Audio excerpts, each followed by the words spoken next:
So first of all, before that, let's say hello to the people watching the VODs on YouTube. Hello. Hi, VOD Squad. Hi, how are you guys doing? Hello, welcome. Welcome. You're I'm pretty my sure son now. I'm pretty We're sure the having next soft chapter opposite. should be uploaded tomorrow. We will see. For Yeah. now, we have already. Tomorrow is subjective. Tomorrow is subjective, yes. So we shall see. For now, let's see, Taurin. What happened last time? Okay. Interesting that it would be me. Mhm. You have again been voluntold. I know. I'm so Honestly, it's unprepared. better that way. Good thing I was kind of doing a little pre-reading. Oh no, how do I spell words? You don't. So, good to go or? Yeah. Go ahead. Oh yeah, The stage is Okay, yours, all right. friend. we believe in you. All right, here we go. So last time, the party was trying to decide what to do with the issue with parents scrying and what Theo was doing for the party, which was pretty much looking for Ambrose's master. And from what I remember, to the best of my ability, is that unfortunately his master was not located within the city, so the party did decide to head out.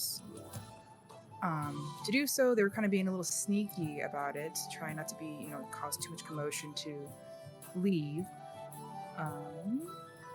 Let's see here. So yeah, they avoided a lot of the guards, and it looks like we decided to go to Taurin. Oh, that's right, we went to Taurin's homeland, which is further up in the mountains, before heading off to. What was the name of the city we were going to?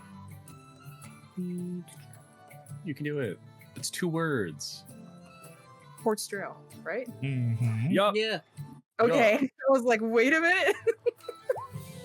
We're heading to, Port Strail. So we went up to the mountains to go say hi to Taurin's home and everyone who's there. But unfortunately, to everyone's dismay, there was no one there. Just pretty much like ruins, or just like, it was like an abandoned camp, essentially, is what it was. And there was a hidden message for Taurin to find, which informed her that everybody who remained in the village had left the mountains and went elsewhere. Where, we don't know. Let's see. And then she did explain a bit more about her backstory, about her previous partner betraying her, which was an old friend, an acquaintance of hers, and a little bit about her unfortunate event with a raid happening to her home and losing her sister during that raid event. So that is one of the main reasons why she embarked on her journey to begin with, was to hopefully find some kind of traces of her sister. Hopefully. Let's see. I believe we all stayed the night as well. And that's all I remember. We stayed the night, and I think we were like gonna go somewhere. I think we're gonna head off to Port Strail after that point. So Yeah, I think that's most of it. that's pretty much the basic, with not getting too heavy in details. So,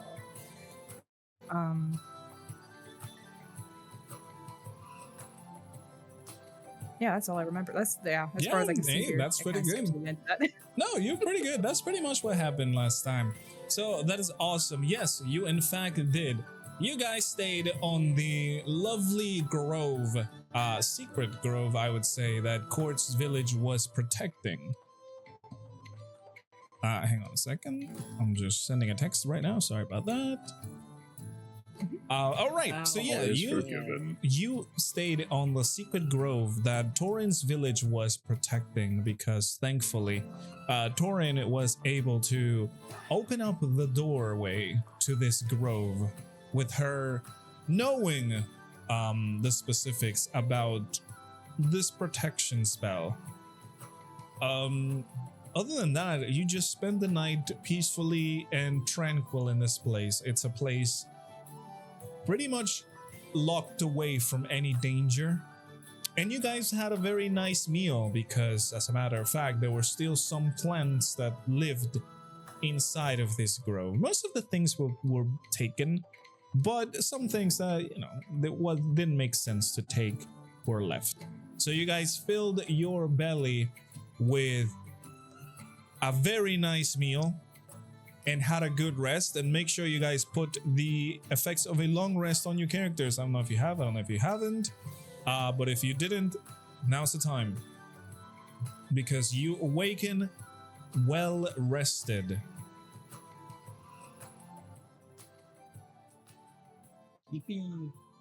Yes, sir, yes, sir, yes, sir. And as you guys wake up, what is the next course of action for the group? Question. Mm-hmm. So it was made mentioned last time that the grove that we are currently at was the reason why it's like this was because of druidic magic. Yes. Does it seem like it's fading? I know it was told to us, or at least via courts, that the magic will eventually fade. But is it obviously fading right now, or is it still Yes. in good condition? You can tell that, like, whatever was being kept is only maintaining itself with their pure, well, I mean, whatever nature is willing to keep, like, for example, that's what we mentioned. There was a hot spring that gave the humidity to the place so the plants could grow, and that is still kind of going. The plants, as I said again, there were some that were good, some of them were already kind of dying. So, there is good, there is bad, but you would be able to tell that, yes, at some point, this grove will completely fade away. In terms of, like, nature, of course. Right. My question is, so they were keeping this place alive with, like, I guess just, like, druidic stuff. Mm-hmm. So would one of us be able to give it just a little bit more time and just kind of imbue energy into it? Well, it is a ritualistic kind of magic, and for you to keep a space alive like this, there will have to be rituals performed pretty much constantly.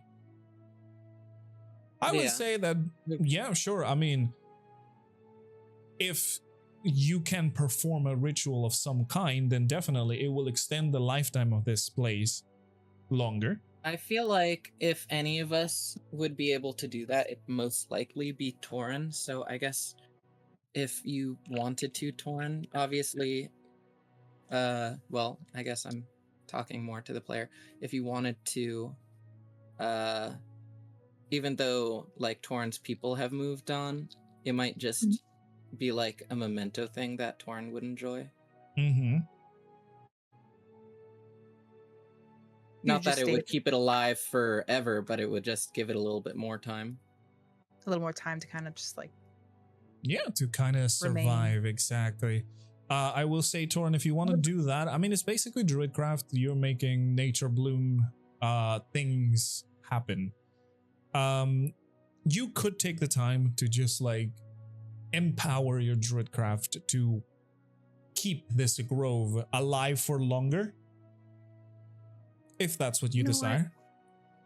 That would be a cute idea. Just the idea of her, like, putting her hands down on the grass or, like, the little patches or whatever, and then, like, little blooms start popping up around. That'd be really cute. That'd be really humble. Yes, if you want to do it, since it's a cantrip, you don't have to spend anything. You just have to sit down, take your time. Since it's a ritual casting, it's going to take you a few minutes, probably an hour or so, to be able to commune with the nature, feel the properties of the grove, and revitalize what was lost. And in this time, obviously, the party would be, getting ready, getting some food set up, and all of that. And the party could also see that while Taurin is casting this ritual in the land, you can even tell that nature starts to grow a little bit more vivid, if only for a moment. The rest is up to, well, nature itself for it to continue growing, as you know, it has been kept alive for a little more.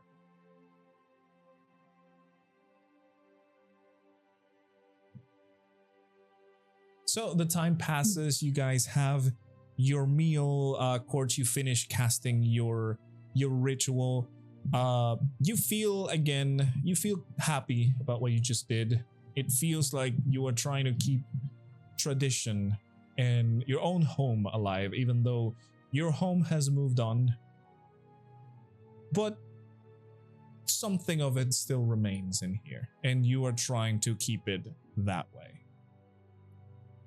Little preservation never hurts. For a little longer. Exactly.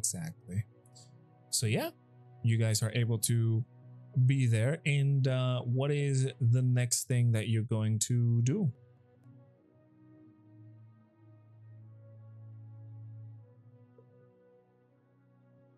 Well, I think enjoy a nice, nourishing but light breakfast, and then we gotta start making our way down towards Port's Trail. Yeah, back past the mountains, I guess. Yeah, you remember the way, well, Taurin remembers the way out. You guys can probably have a good idea of where you're going. But yeah, Taurin, you are able to open the way out and close it again with the teachings that you were given by your people. So the place will remain closed and hopefully safe for, well, if nobody finds it, for as long as whatever spell to hide it and close this place is still up. Who knows how long it's gonna take? Only time will tell. Nothing lasts forever. Exactly. But now you guys start making your way down once again. It is morning time, not super early in the morning, because you guys had to wait for Taurin to cast her spell and do a bunch of other things. You know, you were getting ready, getting your bed rolls already in your bags and stuff like that. So you were having you're having a time. Slowly, you guys start making your way down into the mountains.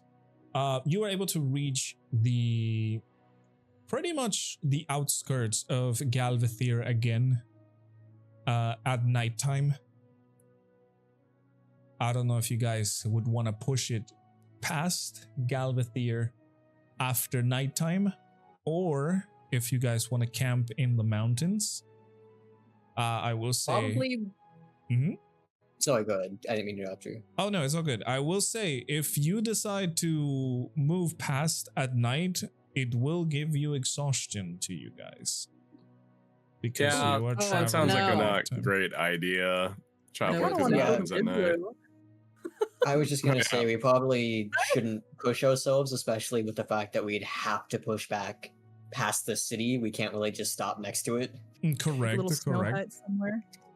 All right, so the general consensus is camping outside? Yep.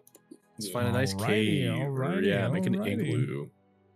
It's a snow cabin. I will say yes, as a matter of fact, there is light snow happening for at least a good portion of the road.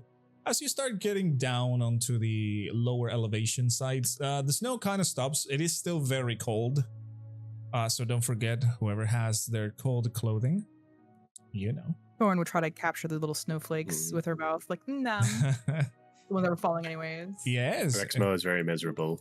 He does not enjoy this. He is bundled up in a bunch of clothing. Just a little grunt.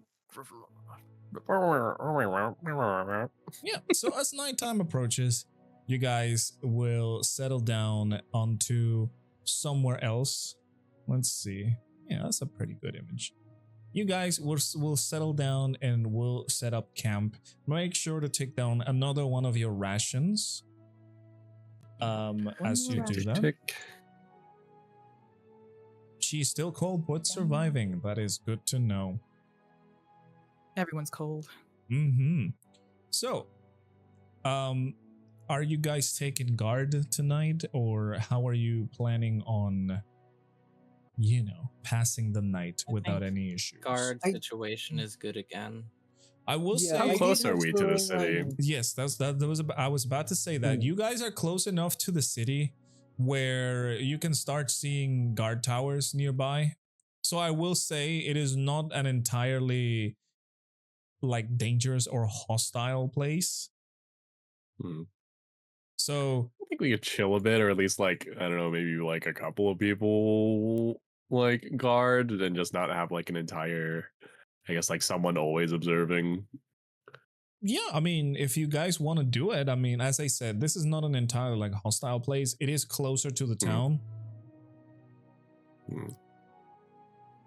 Yeah, I say let's just have like one person guard to start, and then I don't know, maybe another one, and then everyone should be able to sleep.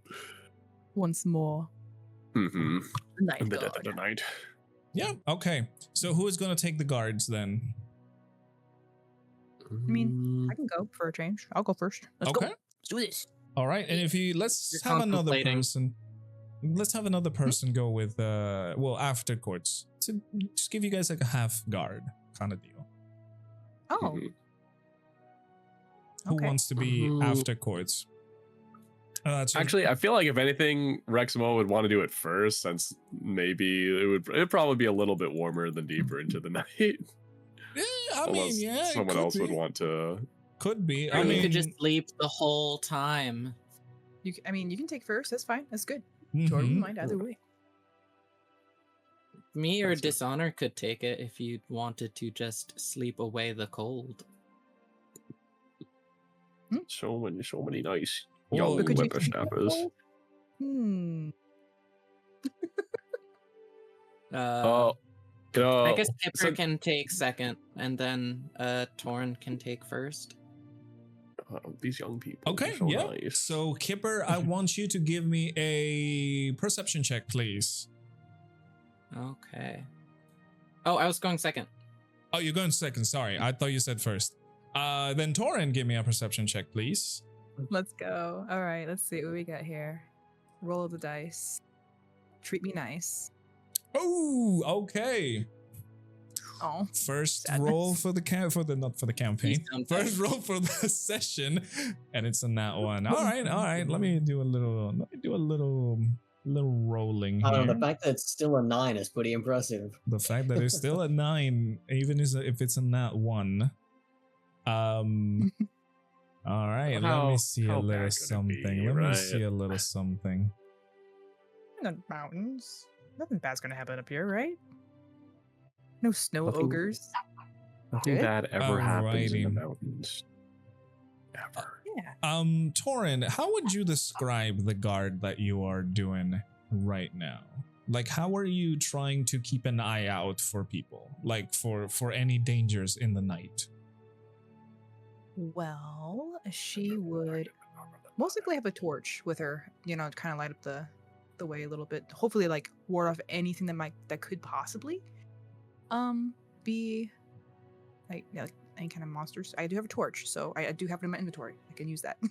All right. Okay. and Okay. just kind of like glancing around back and forth, just kind of like usual guardian duty, just walking back and forth around the camp, going, "Yep, All right. nothing to see here." I'm gonna do something interesting for now.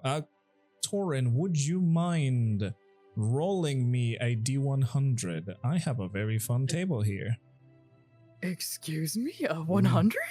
Yes, sir. Roll me a D100. Okay, 42. Let's see.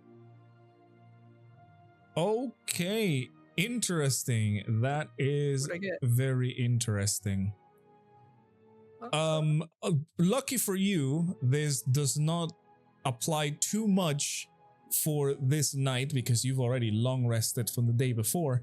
But Taurin, you just are not gonna have a very pleasant sleep after you are finishing your guards. So, well, in theory, you would not gain all the benefits of a long rest. Oh, But as I said, you've been traveling, so it doesn't matter too much in this case. So you're kind of lucky on that end. okay. Yeah. So far, not bad.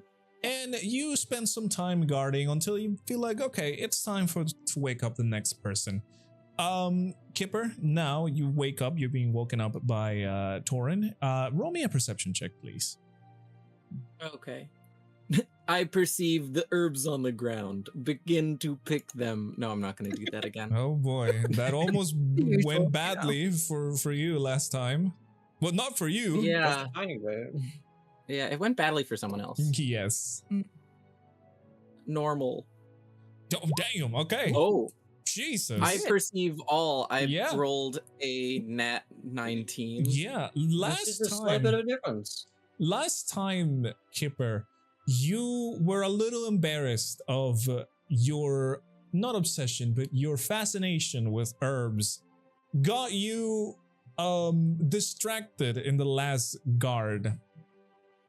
So unfortunately, some creepy crawlies managed to sneak up onto your friend's bedrolls, and lucky for you, they didn't do a lot of damage to them.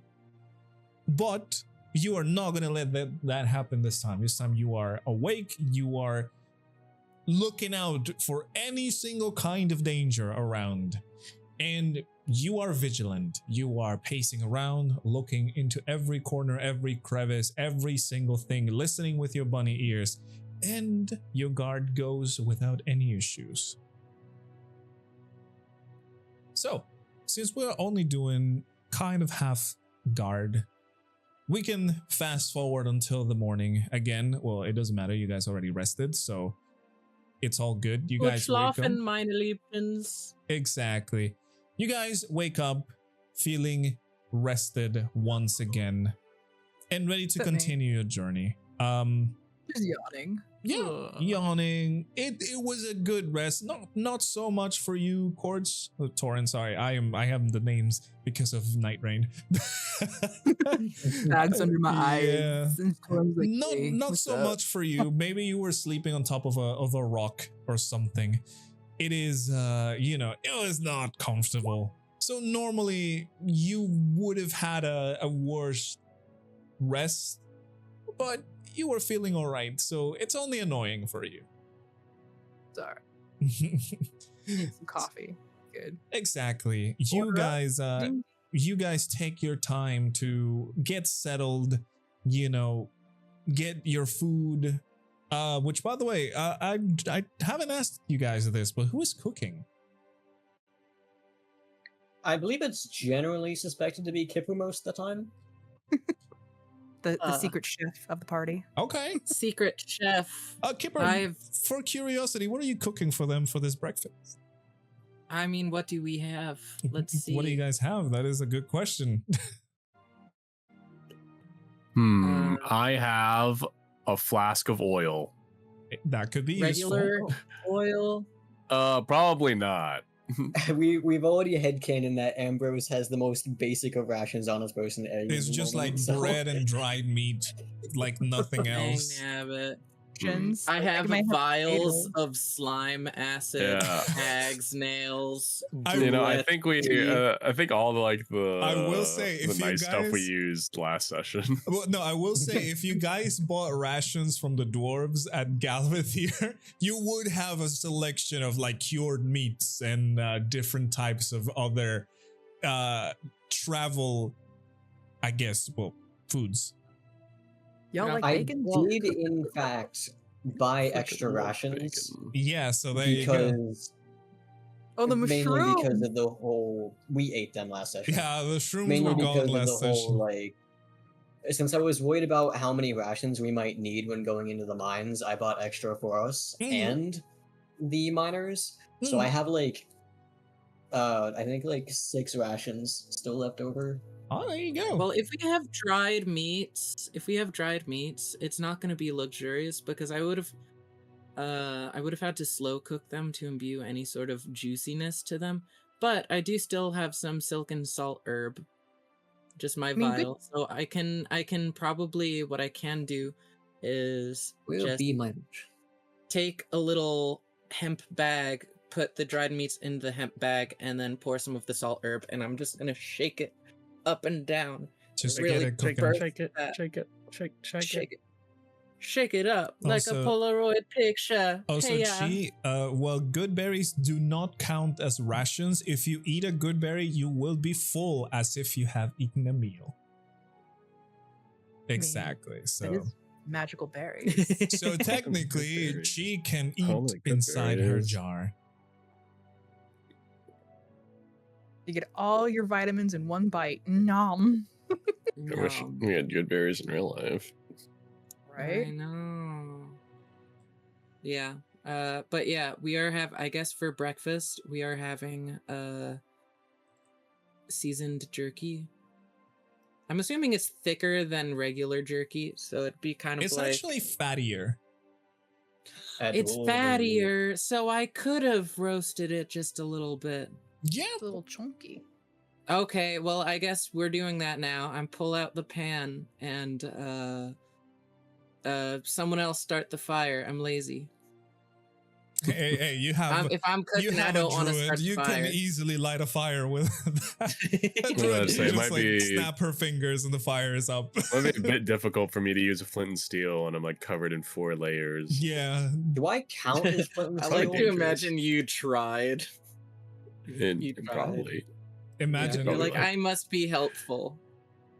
And then Torrent's like, I got this. Yeah, I got Taurin this. just Okay. puts the little sticks around, just snaps her fingers, and it's just campfire. Look at that. It's magic. Okay, but like, hear me out. Do I count as a flint and steel? You actually could, Does it hurt? but yeah, it might actually hurt. Oh, did you count? I forgot you're made out of rock. Cause well, your skin is made of rock, but it's still skin, right? Yeah, Does it's it still like technically skin. regrow? It's just like hard. Yeah. Skin. So it's Does it grow like power. nails would grow? I'm assuming. Okay. I don't know the entire anatomy of Genasi, but I'm assuming it does. All I know is that they don't have like actual like elemental skin. It just looks like Yeah, rocks. because like a Genasi is technically speaking still a human. Right. They're just kind of like imbued with some elemental plane energy. Mm-hmm. They are technically still quantified as a human. In fact, technically speaking, out of all of us, I am the most human person here. Mm-hmm. Ironically, despite Funny being enough. basically It's made true. out of rock. but- Correct. I don't know Shit. who would be the second most human person here. I think we are tied. Between the three of us. She would be technically Yeah. She's we're like talking. tiny. Or technically, she could be the furthest away because she's like an ancient being. How do you know that? Ancient one. I mean, like, aren't all Fae ancient beings? Well, this one is not the same ancient canon being. as the D&D She's because lovely. you know. But anyways, yes, you guys are able to set up your camp, set up your kids to cook, get a good meal going, as I said, something that is uplifting so you can continue the journey. This time you're going to go forward towards Port Strail, where is the next destination for your party, where more things are going to be happening. So you take the route southeast, if I'm correct. I'm not too good with directions, but I think that's the case. Let's see. We are essentially around. If I pull up the map right now, we're essentially I around think I have a map. like the Do I have a left map? of Galbathir right now. Let me pull up So the we map. basically have to go south, and then we did make mention of maybe going to Misspell. Did we want to stop by Misspell on the way to Port Strail? Let me. So Oh, yeah, so we- we need to go say hi to Bip-Bip's like girlfriend, right? The mermaid girl? Yeah, Let let's me- go. Let me I add. don't- I don't yeah, need we to say hi could do to that her. as like What's- if we wanted how you say information. I will on- remind you. You guys have a spy looking Oh, yeah, at that's you. true. Yeah, it's not Go me. get your burlap sack. I'm not the spy. I've done nothing wrong. It's I totally think- not I think- you. I'm Embarrassingly sorry, Taurin. enough, Kipper was being flirty because it was fun. Mhm. Hey, but it Right. So worked. that That was kind of kind of- worked out in our favor, though. Like, not gonna Yeah. I had to lie. poke at it a little bit. Just saying. Yeah, I mean, it's Yeah, kind of I it's think kind of like Kipper some. looking back on it feels embarrassed that he did that. It's kind So of like Kipper's some. not like Kipper's not committing. Kipper's not committing because he feels wrong. It's kind of like some other person here that bagged a lord of the Elven Council. Yeah, but she did that more naturally. She was like, All right, let me pull up a map over here so people can. She was People can thirsting. see She it. was Well, golden. I did ask to hold his hand. That's right. I did. I had the Riz there for a minute. Mhm. Yes. Okay, let me pull up the map over here for you I'm- guys, so everybody could see I'm what we're fairly looking at. certain you guys have at least kissed.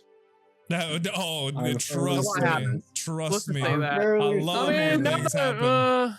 now that I see Uh, it, maybe we could go to Misspell and then like I would say, yes, like I you go to said, Port Trail or like I just dropped something.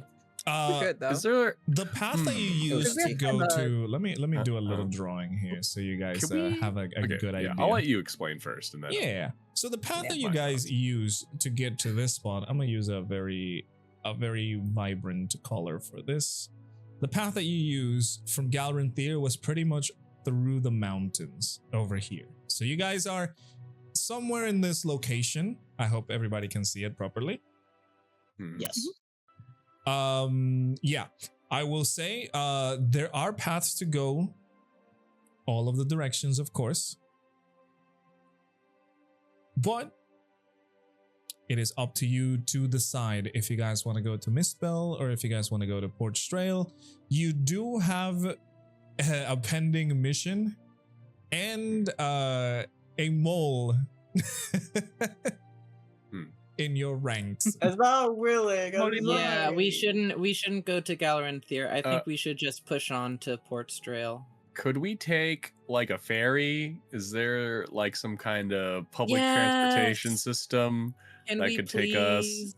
like I mean, we this? already have Chi with us, though. Can we go on a boat Okay, ride? that was Because funny. Yeah, the- or at the very least, like I feel like taking a boat would be faster to get to at least like this area. maybe we'll fight then maybe we get- pirates. Who Yeah, maybe we get knows? into a wacky like water related adventure. Yeah, I'm down for actually, it. Let's go. you can. You would be able to take the path south and go into one of the towns that are amongst the river to take a boat from over here to Oh, should we Port Trail. also? Are we gonna pass Come on. that Mhm. town with the otter? Ooh, how much money does everyone Oh. have? Oh. Because good boats question. cost money. I have and That 40 is gold. true. I kind We're of not spent gonna all my rent a money. boat. I don't think. I think we just. Well, we're No, still we- gonna pay like I a don't toll think- or something. I don't Okay, think Okay, we'll I mean, I afford- think 40 gold should be fine. I have 158. I've been stockpiling. Holy, Jesus. holy! Oh my I've been lord! spending- Oh, Where also, did you get all by this the way- gold? by the way, the I- town with I the had- otter It's was not even my goal. That Mm. is true. The town with the otter was around was It's like around over like these here-ish. areas, yeah. Around here Oh, ish. okay. So it was like right before we got into the mountains. exactly. Oh, you know so- what? I probably could call him with my mind at some point if I was really worried. That's Poor true. little Roy. He's probably okay by now. He's okay by now. Don't you worry about I it. hope he's a furry forever. We shall see. We shall see.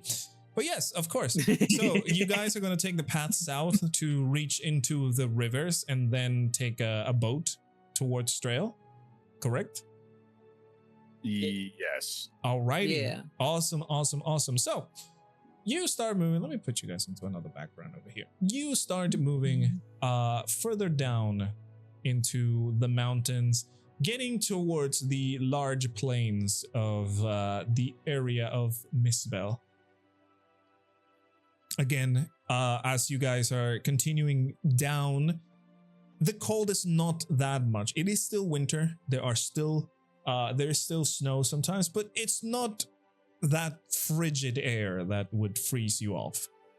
So I will say, Rexmoa, you are more confident in stripping down some of your layers. So- I will return to my proper armor because I feel naked without yeah, it. exactly. You guys take your time to switch your the climate clothing to your armors. So now you have your proper AC. As you go to the south of Galvathier, exiting the mountain range that you guys were in. It takes you a while. It takes you, let's see, how much would it take you to go over here? It will take you about a couple of days. We're a good couple of days of travel to exit the mountain range. Hey, ZJ. Mm-hmm. Survival check. Survival check for what? What am I I need to surviving? find some herbs. What am I I need to surviving? find what I'm gonna use to cook. What am I surviving? Okay, let me roll a survival check. Oh my god, hold on. I love that. That is Look out your window. That is a 12 plus 3. That's a 15. Okay, what did I survive? Okay. I guess I skitter away from outside of your window. I'm like Spider-Manning. Oh, okay. All right. So yes, I would say for the sake of not having you, travel, rest, see if you get encounters, travel, rest, see if you get encounters. We'll rush a little bit onto this journey, but I would say you guys need to tick down 2 more of your rations in total. But can I yes. can I roll? Of course, and I will. Forage. I will get you that. Just make sure to tick down 2 more of your rations. But yeah, you guys, go ahead, Kipper. Give me I guess it would be a survival, or no, it would be a nature check. Survival nature kind of works. Yes, and I would also like to do a tiny bit of roleplay before we get too far. Yeah. Go ahead. Yeah, go ahead. We like the walking But and talking. You Wait guys for are the rolls to be finished. okay. So Kipper, with the survival check, I will say you come across. Let me roll for it actually. Oh, okay. You come across several types of berries that haven't yet died from the cold climate. Its season is changing, so you are able to find some more food to aid in your rations. I would say When you say, oh, sorry. yeah, I was about to say, I would say you would gather enough to get half a ration in terms of Okay. foods and other things like that. So would you say half a handful? I would say a handful. Because we'll take this roll as if it's over the course of the couple of days that it takes you guys to, go through. I'm gonna say they're cloudberries. Okay, cloudberries sound good. Yeah. Cloudberries are spectacular. They're really interesting. It's like it's a type of it's related to raspberries, but they're like 2 inches tall, and each plant makes 1 berry, and they taste kind of apricot-y. Not That's to my fun fact. mention, Thank you. with your roll, Man. Kipper, you managed to salvage a portion of crimson bulbs that would be useful to get crafted into a healing potion. Okay, so how, crimson bulbs, how much again? We'll call it a portion. You say a normal healing potion's worth. Okay, I'll just put 1 crimson bulb. That sounds fine. Yeah. Crimson bulb. Exactly. So, as you guys are going through your journey, you can continue now, Ambrose. Okay, so at some point during one of the days when it's starting to get dark, but we still have some time that we can walk before it's like absolutely necessary that we start camping, I will turn to Rexmoa, not really being quiet or anything, so everyone can hear me if they wish to listen in or be part of the conversation, but I am specifically calling out to Rexmoa here. I'll say, Rexmoa, if I can make a request of you. Ah, yes. What is it, Ambrose? This is quite unusual, but I'm more than happy to hear what you would request of me. Yes, I appreciate it. I know I'm not one to normally ask for favors.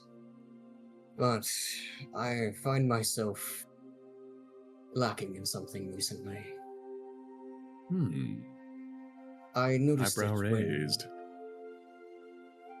I noticed it when we were at the Grove, but I'm not sure how I should pray to my goddess, and it's bothering me.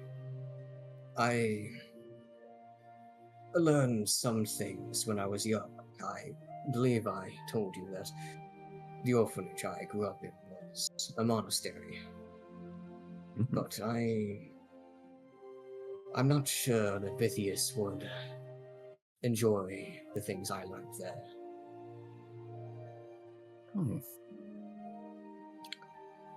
Well, as the mother to us all, you should know that Vithius is quite receptive of all her children's needs and experiences at that. I mean, she understands that there's all types of characters in this world, Ambrose. And, well, as for how to commune with them, I suppose it really differs for everyone. I mean, you could express your gratitude for the earth for which we walk on. I'm always grateful for the rivers that flow, the lakes that unite us and provide us with food. And I always thank Ixus for uniting everyone around the bodies of water which she provides. And of course, there are times where I have felt lost and I've had to seek guidance myself. So sometimes that's how I'll commune with her. But really, I would say there's no particular wrong way to do it, Ambrose. Did you have anything in mind specifically? Well, my reasoning behind it was that I wanted that grove to prosper, to continue to exist.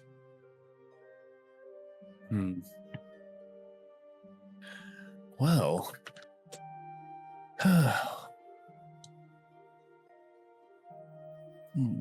Rexmoa contemplates this question for a bit, since he is very dedicated to all the Titans of old, but obviously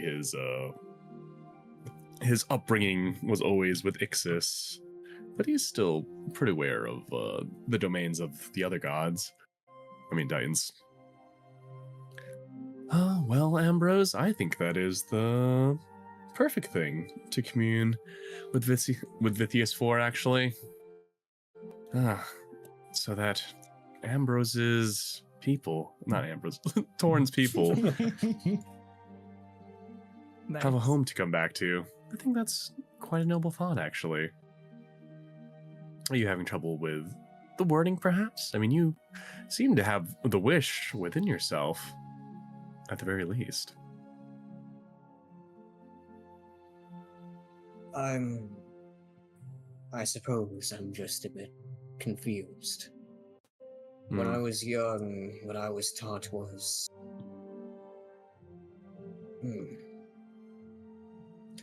I'll say it was the opposite of what Vithius requests of me. I've been told by Vithius that I should care for myself as much as I care for others. But the prayers I gave back then were not of such things.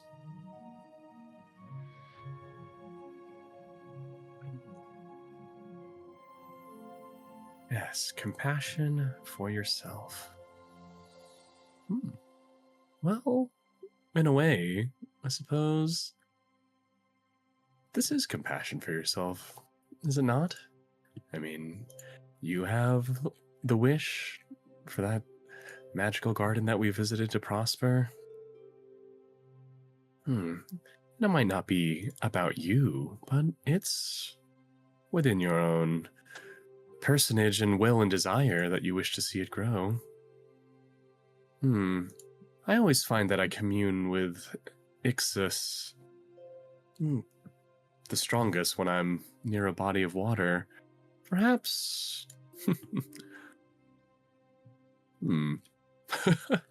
Rexmoa giggles to himself for a bit. Perhaps lay your head to the ground?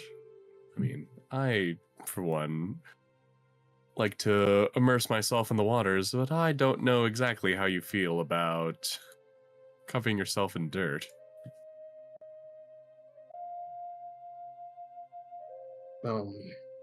I can't say I have not done it before when we're going hunting. Perfect. Well, I think the best way would be to practice. So how about next time we make camp or have a little stop, you should take some time. Just find a nice patch of the earth. And, well, you can just start the conversation and see where it goes from there.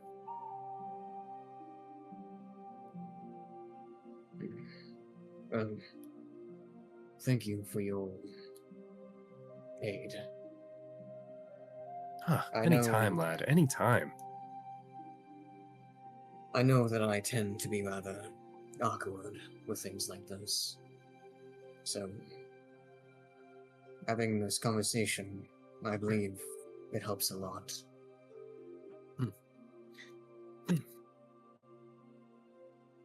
Ambrose, I, for one, am simply glad to have someone else to talk about the Titans with. I mean, granted, I feel like Kipper and Taurin might take more of a shining to their praises now that we've met them face to face. Yes, I can't say I expected that. It was weird for me. Considering what I am, it was almost like meeting the mother I never had.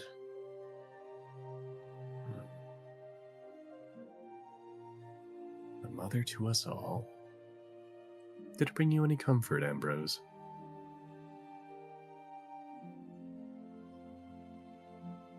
At first, I was a bit worried. I think us separating from those dwarves was at the forefront of my mind so heavily that seeing her was almost unreal to me. I was worried that it was just a nightmare and that I had failed them. But when I realized that what I was seeing was the truth, I believe it was one of the warmest moments of my life. Try to recall that warmth, that feeling within you that dawned at being in her presence. I think that'll bring you two closer.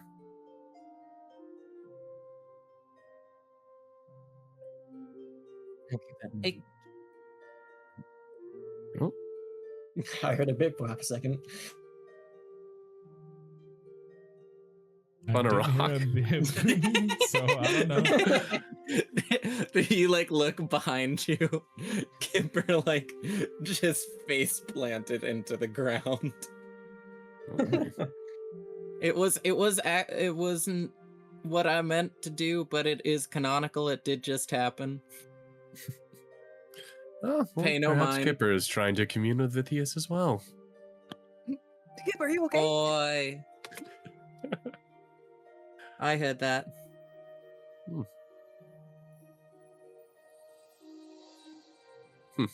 Are you all right, lad? Look at these berries I found. I'll lend you a hand to stand. Like I like fell and somehow like kept the berries from being smushed. Cloudberries, right? Excellent find. I've only read about them in the book, but they sound nice.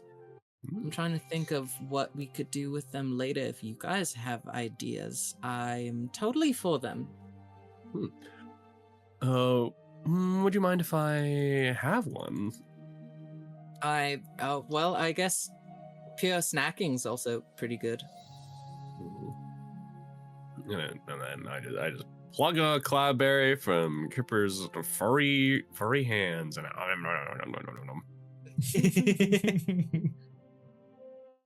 That's a lot of violent chomping for a single berry. Rexmoa is a very thorough masticator. Understood. keep her away. Understood. I'll say, I'm not sure how to do it myself, but some of the towns I've come across have turned the cloudberries into preserves.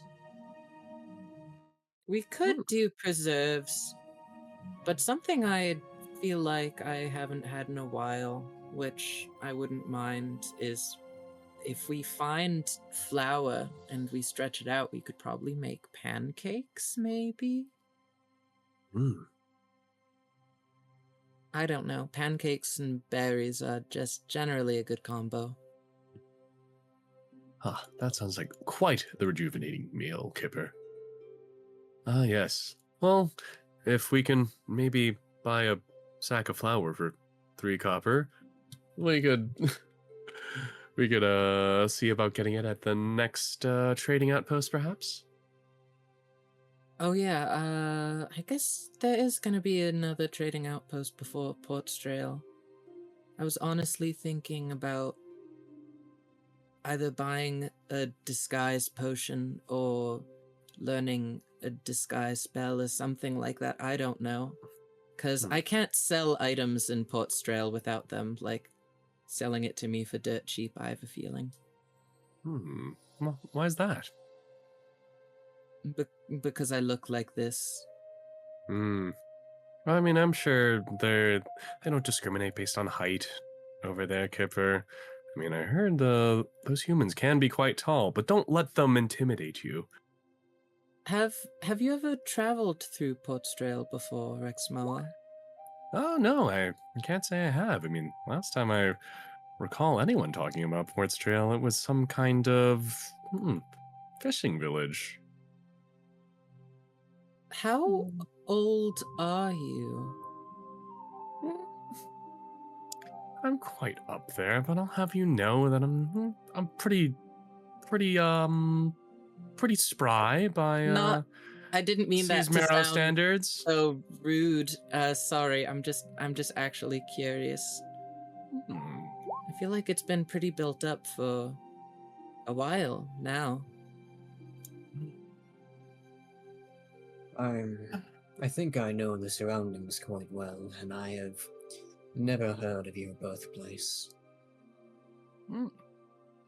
Well, it is a little tucked away from the mainland, I'll say.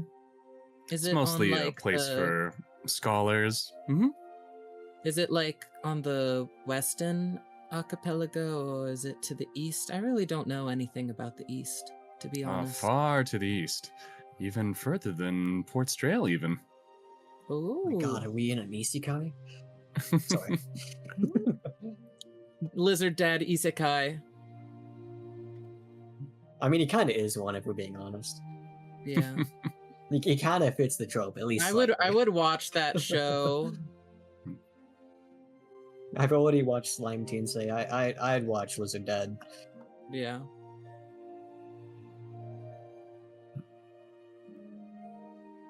Yes. I wonder. Oh, you go. Well, yeah, I was gonna say we're tucked away in a little forest cradled on the eastern lands. We do occasionally get visitors from the west, but mostly scholars and alchemists. Not too much trade going on in Seas Marrows, aside from that of the mind. Honestly, that doesn't sound bad at all. Yes. It is quite the lovely place to live if you don't mind a quieter life, which I've learned to settle into. I've never seen a true ocean, so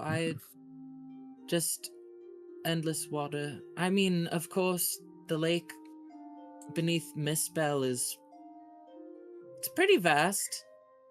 It's It is hard to quite the see the sight. other end, but still, Hmm. I can't imagine a water that you can't traverse within a day or two. Yeah. Being out there in the middle of the ocean, it feels like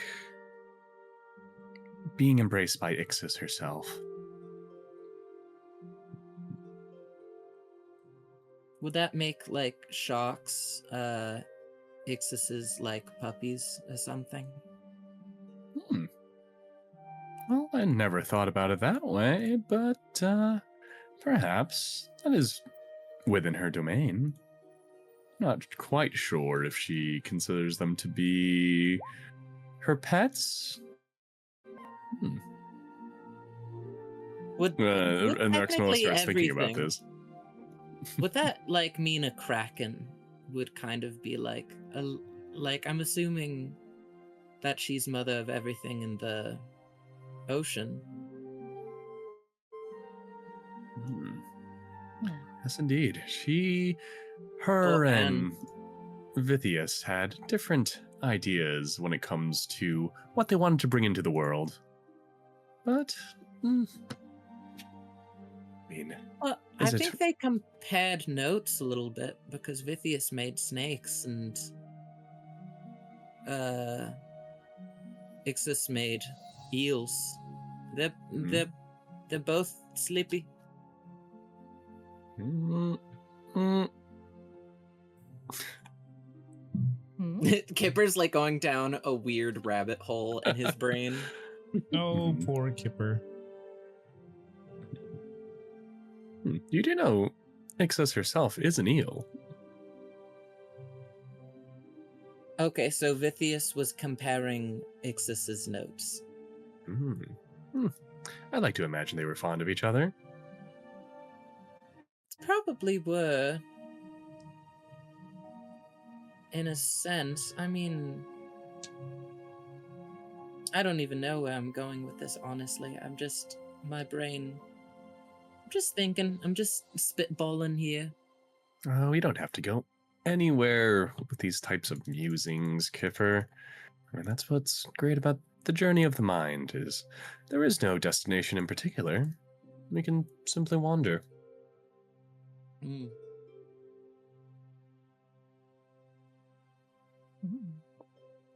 I was about Taurin. to ask a really dumb question, but I'm gonna stop. I'm gonna stop.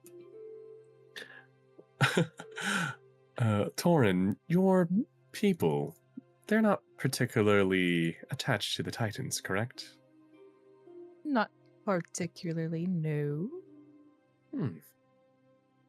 So, what is it that they believe in, I suppose?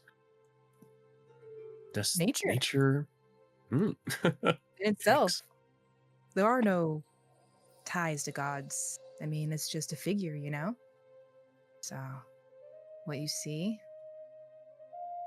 what you feel, that's real enough for us. Well, that's what I used to believe until traveling with you guys, of course, and seeing the gods for myself, though. I see. Well, Slowly trying to come to grasp with greater beings out there than I originally thought. Well, I suppose that makes sense with your people being in the mountains and isolated from, let's say, the conventional belief system. I mean, when you have only what your eyes can see and your ears can hear, well, you find your own way to make sense of the world, I suppose. The dwarves seem to have a similar thought. The warden acted surprised when we told him that Vithius was below.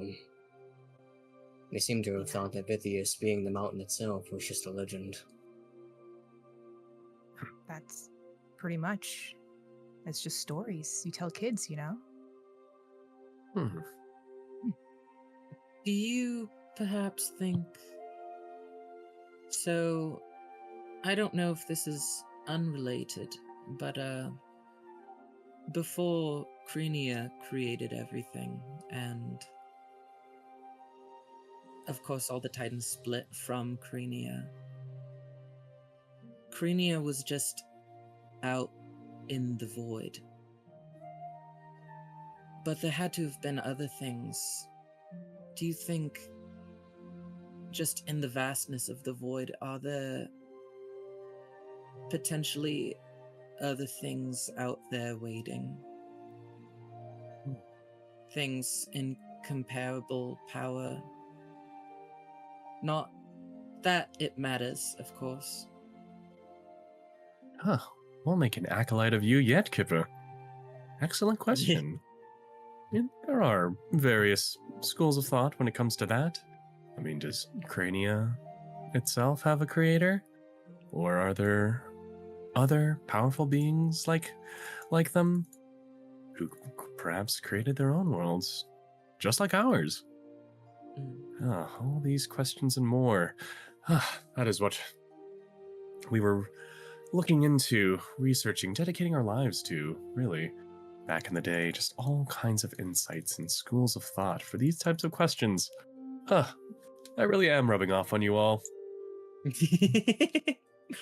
Torn to look at the sky and like, other worlds? Was that the first time I heard a non-humble moment come from Lizard Dad? Well, we all have our points of pride, I suppose. And I'm proud of when- you. when you've spent as many days and nights working away, staring at scrolls, bringing back artifacts, recording history as I am, well, I can't help but be enthused to see other people take a shining to it. If we ever make it to the Sea's Marrow, I'll have to get you all enrolled at the local library. I wouldn't mind working at a library. I got into this whole mess by reading books anyway. Yeah, they say enjoying life isn't difficult when you're in possession of a pass to the library. It doesn't flow very well, but we thought the message was the more important part.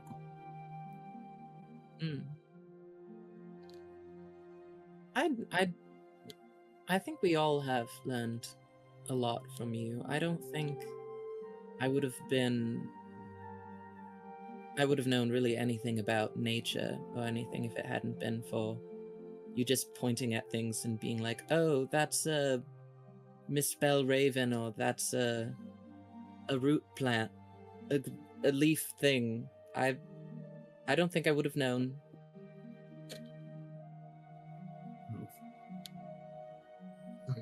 It's natural when you've never left your hometown. We have, like, weeds that grow out of, like, the sides of gutters, and that's about it. Are they delicious? I mean, the gutters also connect to the sewer system, so no.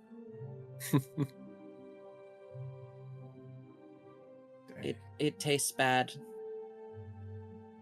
But what an interesting niche that it occupies. But I've learned much from spending my time with you all as well. I mean, despite my ability to attune myself to the elements, I wouldn't really consider myself a sorcerer at all. That world's always been a little separate than my own. An object of study, but not too much practice. Why is that? Well, it's... I suppose it simply was never a focus back in Sea's Marrow. I mean, just as you and your people worship the world in your own way, I suppose, we all figured out how to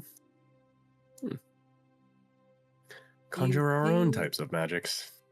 Can adapt You to your do a own lot look. of research into these things, but why do you distrust wizards so much?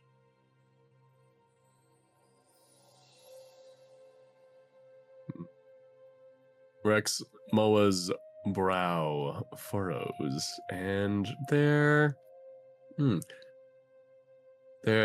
pace kind of hastens a little bit.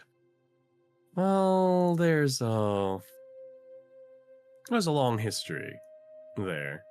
And in studying magic, you see its effects on the world and the types of people who tend to practice it in the sites that we would research. And perhaps it is a surprise, perhaps it's not. Turns out many a kingdom and civilization had their own downfall from wizards and sorcerers or alchemists just reaching a little too far without consideration for what would happen. I mean, if you think dwarves are greedy and hungry, you should see what wizards and sorcerers do just to pursue the unknown. Don't forget the hags. Torn will kind of add in. Kinda like- Yes. Well, it's hard for me to say whether hags even think like us or not. And Rexmoa is thinking back to that village where he encountered we encountered the hag duo consisting of the elder hag and the younger one, and thinks about his conversation with the younger hag and trying to plead with her humanity, and how it didn't really seem to take.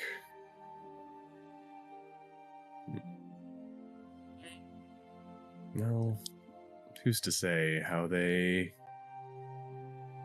even view the world? I've yet to meet a hag who hasn't tried to turn me into a stew. They were all at one point just children, though. So I can't help but pity them. She would say, hags are evil, the evil of nature. There's no good in them. I understand where you're coming from, Kipper, but once the transformation begins, they're no longer a child. There's something else. A ferocious beast hiding their claws. That must mean then, once the transformation has finished, essentially the person that was is dead. The moment a hag has their claws on a kid, that kid is no more. She says, it is unfortunate, but there is nothing left of them. Well, I guess there's nothing to do except for kick some hag butt before, they get kids, because that's pretty messed up. I don't know what to say past that.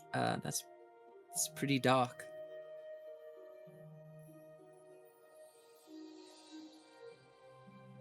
Like she said, they're a creature of pure evil.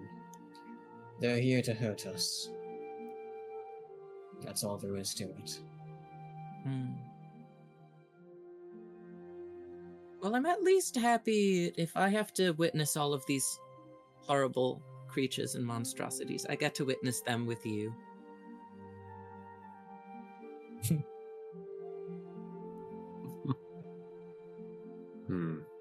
Always the stiff upper lip. I'll at least be standing in front of you, protect you from them. Also, Ambrose, I hit my leg when I fell. Can I piggyback ride?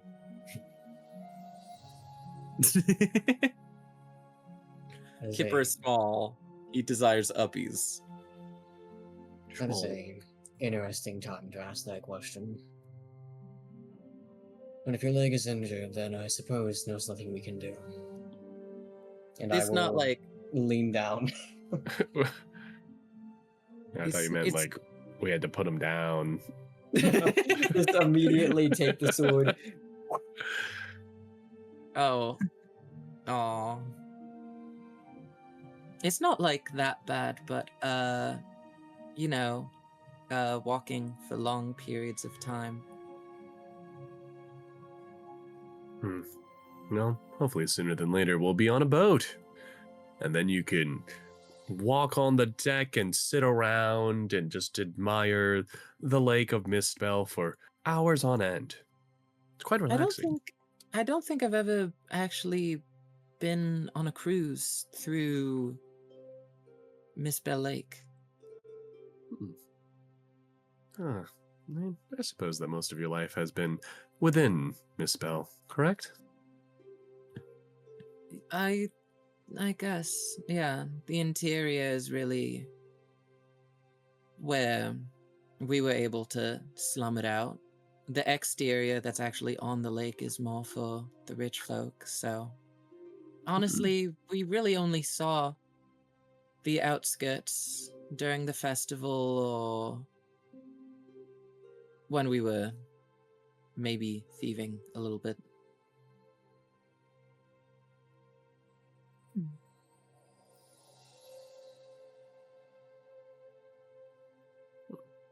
Sorry. Does everyone here know how to swim? I specifically look at Ambrose. Well, I guess I suppose I'm trying to recall because that was like one of the first adventures we had is that like Ambrose like sinks to the bottom, right? Yes, Ambrose sinks like a rock. I can swim very, very poorly. I feel like we should have like specific like potion just in case of swimming for Ambrose. We might have to get you 3-4 life vests. Do I have that? Let's see here. So, This just reminds me of something. you guys take the time to have a little chat while continuing through your journey down south from the mountain range of Galvathir until you start seeing more of the valley, Mistbell, all the way in the large lake in the center of the continent. Now but a small speck, as the air is very clean, the sky is clear as you guys are walking down. And within the 2 days of traveling, you manage to reach a small town called Two Rivers. Simply called that because, well, two rivers intersect into this town, and they move into what it would be the lake that holds Mistbell, and obviously to all the other areas where the rivers can access. The town is a small farmers kind of outpost area. And as you arrive, it is getting kind of late. It is late in the evening. Sun is about to set. So you decide to look around. There's not much to really see in that town. You see a community of mostly humans. There are still another beast folk within these people. But nothing out of the ordinary, unlike other previous towns that you've been in. This one seems to be fairly normal. You see, it has the usual farmlands, small traders, some street vendors for foods and other necessities. Obviously, there are a couple of inns. And yeah, I mean, what are you guys doing as you arrive into the small town of Two Rivers? By the way, I should say that the town gets its name because the rivers cross and they split the whole town into 3 sections because of the 2 rivers that join at some point but split.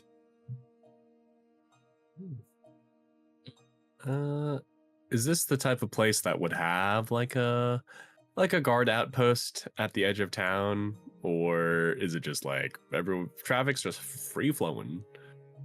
It is free flowing. It is not a reinforced hamlet, or it is just a small town. There is a sort of guard because the amount of people in this town makes it so, but nothing militarized.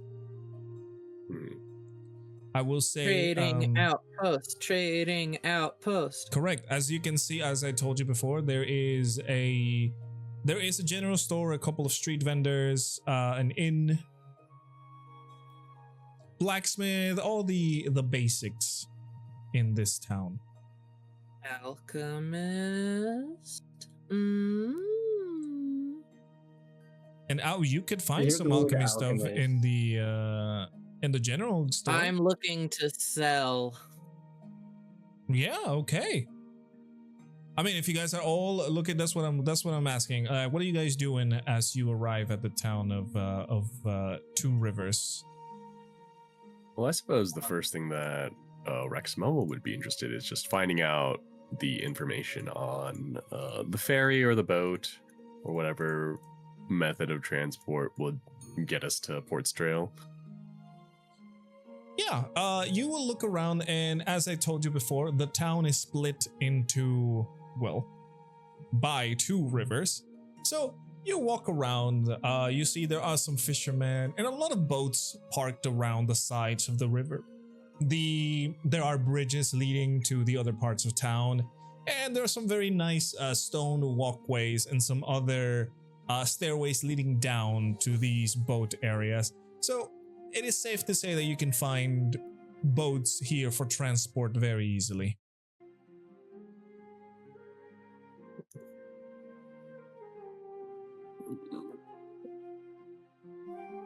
Okay. All right. Can I go? Everyone else? I wouldn't mind going to sell some of the stuff I've been holding on to. I think that would be nice. I don't want to have hag snails in my bag anymore, to be honest. Yes, they are getting quite ripe in age. I don't like to think about that. You know, I heard they become more potent over time, so perhaps you could use that as a little bargaining chip. We'll see. I try not to look at them. Yeah. Thank you for harvesting them, though, because I don't think I could have done that. That's kind of gross. No problem, lad. It is quite grisly work, but someone's got to do it. So yeah, as I said, there is a general goods store, and you see outside there's small like stands for like street vendors. You can see fruits, vegetables, meats, stuff like that around there. It's a fairly sizable town. A very good trading point because again, it is located within the river, and there is also traffic in these rivers. Can probably trade my cold weather clothes for something. I was thinking more- about that too. I was like, something probably don't yeah. need them, right? Yeah, Minimalism. At this point, I mean, Right. the weather's still kind of cold, but it's not like, you Mm. know, Arctic almost. Yeah, Is it's about there 4 a layers specific- cold. Is there like a specific like potion seller or someone that there- looks like they would buy Potion seller. Potion seller. alchemical? You require my strongest hag nails. I would say yes, you do see one of the smaller stands You do see a person that has different sorts of herbs and yes, herbs and vials in the stand showing up. It is a small stand, but yes, you can tell that there is a small alchemist in here. Okay. I'm going to approach them. Approaching the alchemist, you can see it's a fairly young man. Has very simple clothing.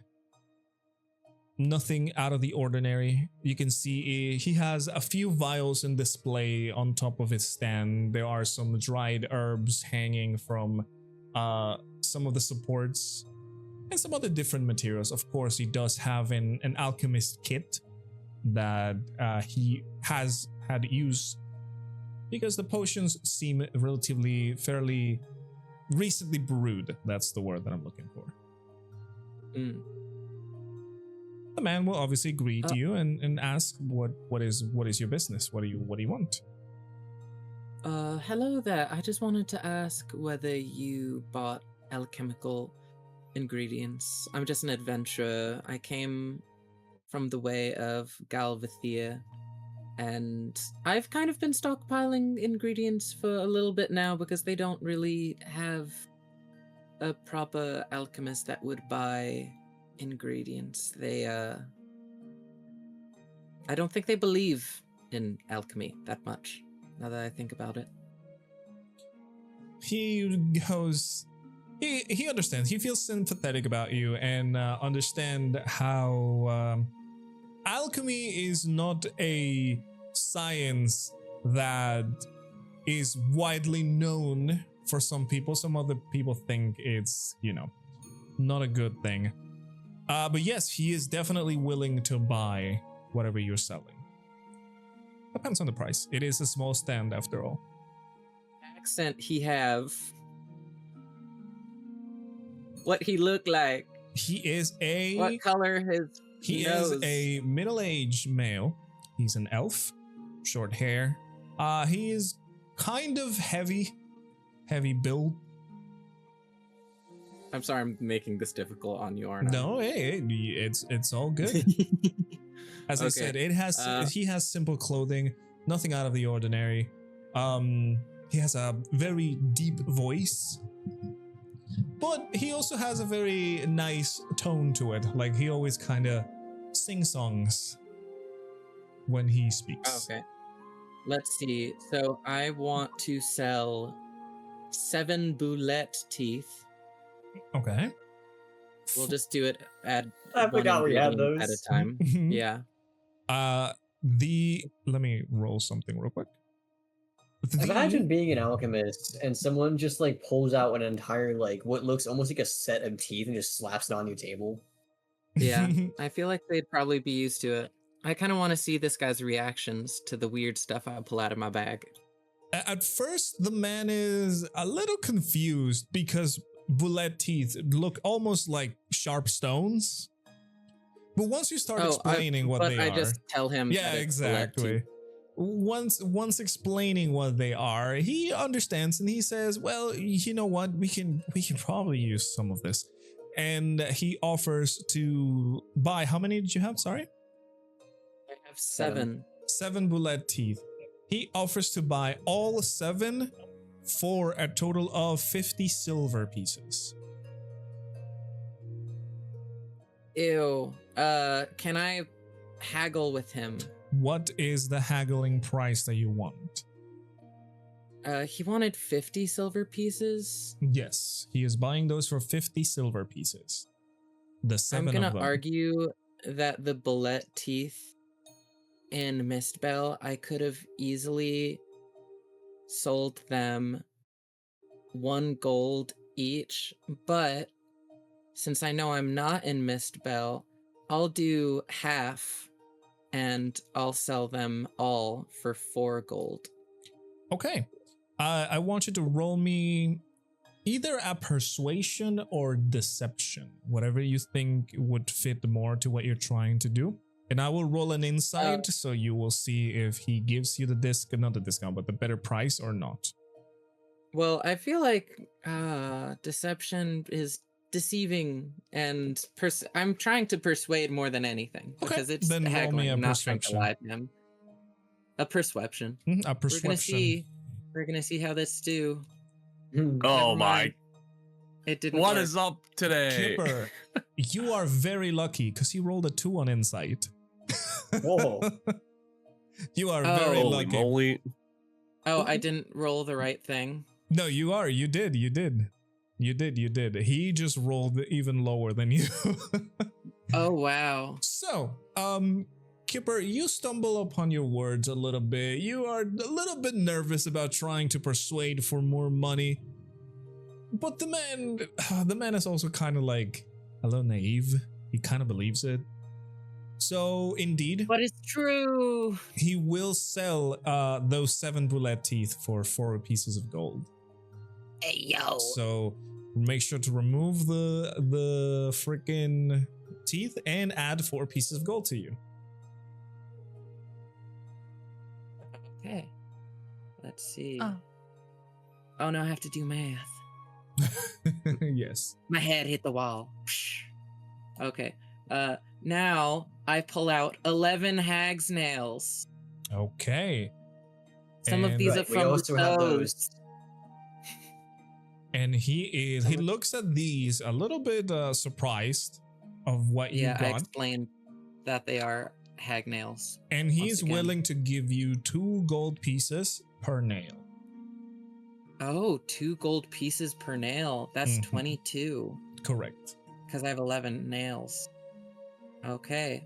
I will accept that. All right. So you get 22 pieces of gold and remove the nails. Okay. Very good. Let's see. That brings me to... Oh, I'm close to my goal. I'm close. It's important. And then, let's see. Finally, I pull out 3 vials of slime acid, which I All right. got from that nightmare thing that we fought in the dungeon. And how much are you offering for these? Because while you mentioned slime acid, he just kind of looks at it, just kind of like tests them out, and it's like, that's not something. This substance here, while it does seem like an acid, it's not a substance that I've seen. So how much do you want for them? Oh, Keep in mind, okay, this can so- melt weapons and armor. This is very was- powerful acid. Correct. what was the name? What was the name of the? You don't know, actually. The monster. We don't know the answer to that. We just know that it was gathered from. Okay. I'm trying. Did we gather it from the? It was I'm trying not to the use names here. Did we gather it from the cube the or goop, the the goop. black? goop. Yes. I'm going We to. gathered it from the black slime. Then. Yes. I'm So- going to explain to him that we collected this from an unidentified monster. We haven't found anyone that knows what it is, but this slime acid can melt through all common metals, wood, anything like that. So it's insanely powerful when it comes to potentially making any sort of damage or corrosion potions. Mm-hmm. But I will also say that it is such a rare and unique thing. If he doesn't know what to do with it, that is okay. I can just take it somewhere else. But like, how much are you asking for them? In light of that, 2 gold each. 2 gold each? Yeah. Yes. The man is going to 100% take it. He's gonna sell you those for 2 gold, and he's gonna take it. Or buy them from me. Uh-huh. Okay. Yep, exactly.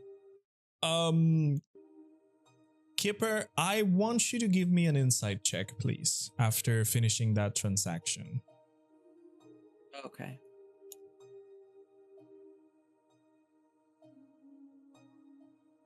Okay. After you've given the gold and after you have finished your transaction, I'm assuming that's all that you're selling. Yeah, I could sell my like crimson bulbs, but I might as well make a potion later. Okay. Well, after you've done this transaction and sold the things, you have a feeling that you sold that acid for very low price.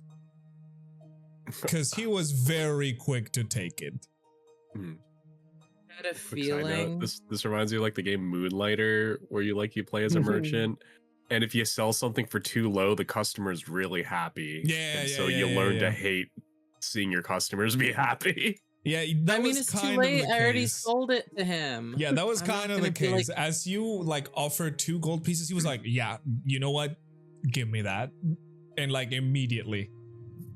Yeah, well, at that point, there's nothing I can do. I'm not going to take it Oh, away wait. from him. That's Oh rude. yeah, I mean, lesson learned. Lesson learned. Just kill him and then start over again with max merchandise. Damn. Oh, Yeah. So that's okay. We'll fight more monsters. Sure what will. else? What else are you guys doing as you are in this small town? As I said, this little area with street vendors. I have some very old monster hide I'd like to get rid of From from an unknown monster. Wait, didn't you already made it into the I armor have though? 3 teeth. I had 3 teeth left over, and 7 pieces of hide still. Oh, okay. Yeah. You can totally sell that. Let's see. Who Yeah, would buy I was like, this? that's been sitting there. I think you can sell it in this shop. Yeah, you would approach another shopkeeper. Again, female human, very short, kind of muscular. You can tell that she's been working the forges. And she does have some stands with small pieces of armor and metal and things like that. Also leather stuff where you can sell the armor. She greets you happily, and once you propose the idea of selling her the hides, she would ask for what price, because it is not a hide that she knows.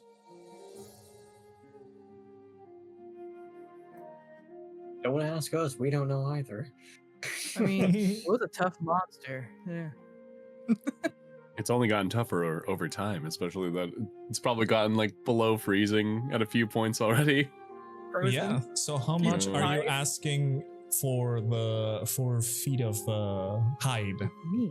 Yes, you. Well, I do think we're aware that it's not of all worlds, that it's something strange and spectacular. You guys do know that this creature was summoned. Yes. Ooh, how much should I charge that for then? What is my asking price? I mean, this could very well be a thing that does not exist ever again in no plane. Could be. It does have you're right. It does have a good rarity. It's not common. Could be. Also, it's a matter of how much money this poor woman has. That too. How much money Take you all of her wanna, gold. How much money you want to take off this poor woman? I want I your should have entire asked house. the guy how much he would have offered me. Live and learn. Now you're learning. Live and learn. But yeah. What? So Taurin, how much? Well, she would say, now this hide, it is one of a kind. I would say I would part ways with like how much silver? Maybe 50 silver pieces and 20 gold pieces. For the 3 feet of hide, correct? Right. A lot. Roll me a persuasion check for that. Persuasion. Mhm. Okay now. Again, luck of the dice. Luck of the Please dice. be nice. God damn! Damn! That's a nat 20. Let's go. Oh, And her That's insight a was difference from the nat one from earlier, that's for and sure. the insight was pretty low. So she says, "You know what? Yeah, let's make a deal."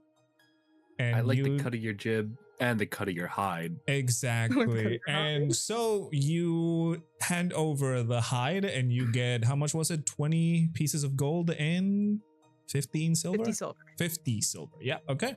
Yeah. Make sure to take notes of that and remove the hide from your inventory. Soul plus 3 feet of leather. So I get rid of all the leather. Yes. Maybe I'll try another merchant for the teeth. You could probably sell it the same merchant Kipper was, you know. Should I do teeth? The teeth. The teeth. I'm trying to find out where. Get rid of this. Kipper's kicking himself. You can see that Kipper just came out of one of the stalls and he's kind of like throwing a little tantrum, kind of angry. Aw. Well, not angry, just disappointed in himself. Exactly. But yeah, Taurin, you could probably sell them in the same spot because it is kind of an ingredient, so you know. What is an ingredient? Okay. The teeth, yeah. Okay, got it. So 50 silver, 20 gold for the teeth. Yeah, how much are you going to? Yeah, exactly. I would say 10 apiece. 10 gold, silver. 10 per tooth. I got 3. Gold, silver, copper. Gold, sorry. 10 gold per Gold. tooth. Give me a persuasion check. Another Again. persuasion. Okay. Oh, that was perception. Oh, well. If you roll a perception, that's fine. We already did it. It's fine. Okay. Where's my persuasion? We already did the other roll, so it's fine. We'll take it because I Okay. didn't notice I'll as well. use persuasion. Let's do that with charisma. There we go. Hopefully. Oh. Okay. Boo. You said 10 pieces. How many teeth do you have in your possession? 3 of them. 3 of them, and so basically 30 gold pieces. The man looks at them and he says, yeah, they could be used, but I can offer 10 gold. That's all I have for all of them. Oh, for all 3. Mm-hmm. Well, they ain't doing me any good. I'm fine with that. All right, so 10 gold it is. Total of 30. All right. No, 10 gold total. I meant like in total what I got from this whole transaction from leather and teeth. Sorry. Oh, okay, 20 yeah, plus yeah. the 10. Oh, okay, right? okay, yeah, Okay. yeah, got it. That's what I was thinking. Sorry, I was thinking out loud. No, it's all I good. was It's all good. mathing. It's all good. Yeah, so make sure to remove the teeth from your inventory, and yeah, if anybody else wants to sell something. 40. 90. Kipper's Oh, just amazing. thinking about stealing again. Oh boy. No, of course he is. Where? He's trying to be better, but he thinking about it. Him's thinking. Him's thinking, listen, if someone tries to pull any stupid stuff in Port Strail, they getting robbed. Hey, listen, that is up to you. I'll just give you what happens if you get caught.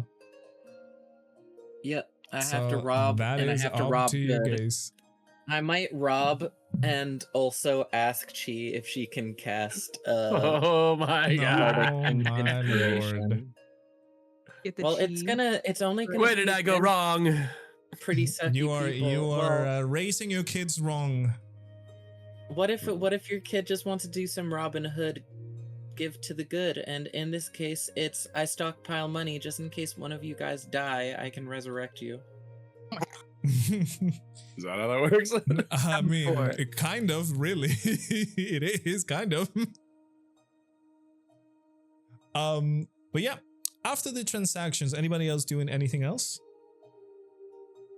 I have nothing specific, no. Okay.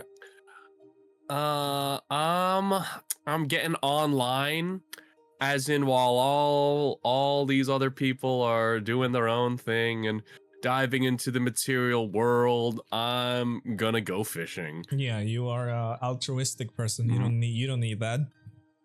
Yeah. Okay. I do have a question. I'm trying to recall. So I'm wearing a robe with like patches on it, right? And there's some blank Correct. patches, and some of them have items on them. I would say yes. Okay, so the patches of your robe, some of them resemble some items. The other ones have random shapes. However, from what you know, pulling patches does something. Okay. Random shapes. And if you want to pull one of those random patches, you're going to have to roll me something. Yeah, Rexmoa is tempted. He remembers that pulling on the dagger patch gave him a dagger, and while he's, while he's isolated from everyone else and just doing his own thing and just relaxing and casting his line, he'll just like pull a patch at random. Sure. All right. I want you to roll me a D100, please, Rexmoa. Oh, this is going to be one of those situations. Oh, okay. yeah. Oh, it is. Okay. Just it could be very funny. Okay. Oh, I hope it's not too funny, but okay. Well, we'll see. Judging by that reaction. It's gonna be kind of funny. So, Rexmoa. So I got my fishing rod in one hand. Yeah, you are looking over, glancing over at the patches. You see one of them that looks kind of ugly, really. And you're like, I mean, let's see what happens. I pulled the one that looks like a dagger, and it gave me a dagger. What's gonna happen if I pull this one out? So you rip it off. As you said, you feel the tingling of magic as your fingertips just move over the patch and rip it off. The patch, as you hold it, just kind of jumps off your fingers and lands behind you. And a big cloud of like smoke happens behind you. And then you hear the panting of a creature. What? God. And behind you, now, as the smoke clears, you see two mastiffs ready for orders. These are dogs, by the way. Okay. Is there anyone else around me? Did anyone see this? I mean, where you said you wanted to be like alone fishing, right? Yeah. There's like pretty like far around. away. There's probably some people. Yeah, maybe like doing their within own thing. eyesight of like the town, but definitely not in like the middle. Yeah. Like, You the can go market to or like the anything. riverside and do that. There's probably some people around, but yeah. So now, as I said, the patch manifested two mastiffs. Now you have two dogs. I'm very shocked. I almost like let go of my fishing rod and like drop it into the lake. But I try to compose myself before then, and I look at these two dogs, and I say, "Water's blessings upon you both." The dogs are just sitting there, like looking at you expectantly. Do you like fishing? It's a dog. It doesn't talk. Like they don't respond at all. They're there. They're guarding you. Okay. Are they acting like organically? No, like they are acting like a dogs. normal dog? They are 100% dogs. They are dogs. Yeah. They're just 100% dogs. They are 100% dogs. I examined them for like a collar of some kind. There is no collar whatsoever, but the dogs are docile to you. They just let be examined and everything. And as you said, they're just sitting there expectantly from you.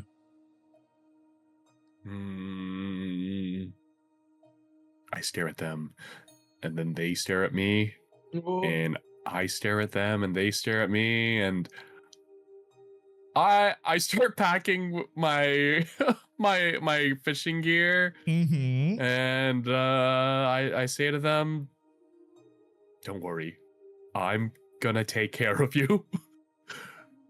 Okay, yeah, the dogs are just there. And then I'd say follow, and then we'll go into town, I guess. Yep, the dogs easily enough. They just get on up and follow you. And then I think about how my fishing trip got ruined because of my curiosity and because of darn magic. Yeah, and the dogs just walk behind you, and I'm gonna have to send you the freaking character sheet for these dogs, because you now have two dogs. What? True. Sweet Mary Magdalene. We have dogs now? Like, are they They are actual dogs. Yes. forever? Forever, yeah. They are actual dogs. I'm reuniting with the group. I'm very yeah, and very as you overwhelmed right now. And as you get to the group can clearly see there are 2 dogs following you. Very big ones, by the way. They are mastiffs, as I said. How did he birth dogs again? I zoned out for a moment. Magic. Oh no. These aren't like temporary dogs. These are not temporary dogs. You are now a father of 2 more, Rexmoa.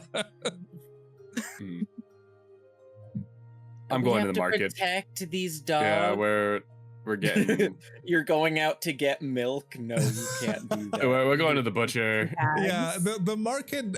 Some of the stalls are already closing out, so you have like the last chance to get stuff. It's already nighttime as you guys have been doing stuff.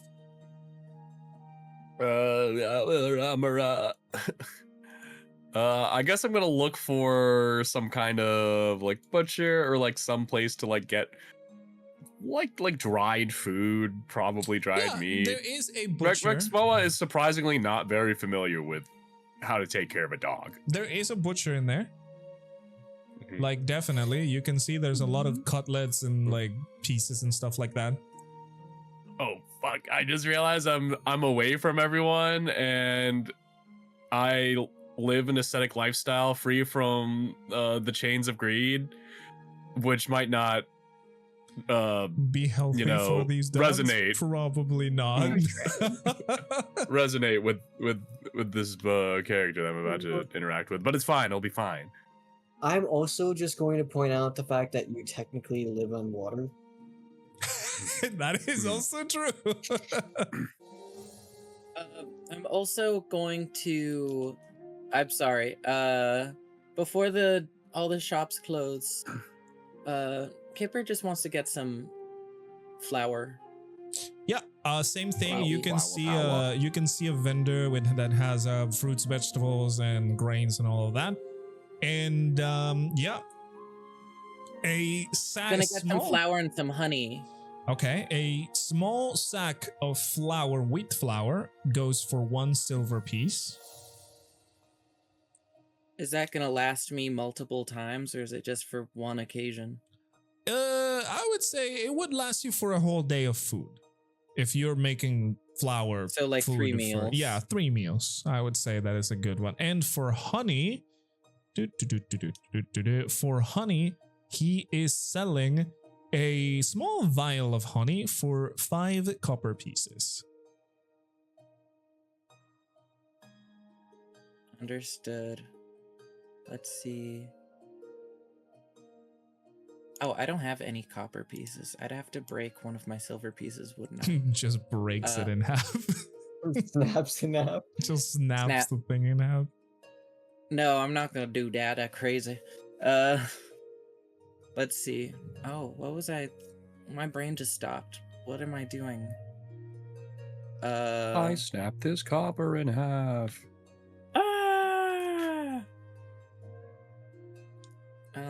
Okay, so I'll get 2 bags of flour. Okay, so that will be 2 silver pieces.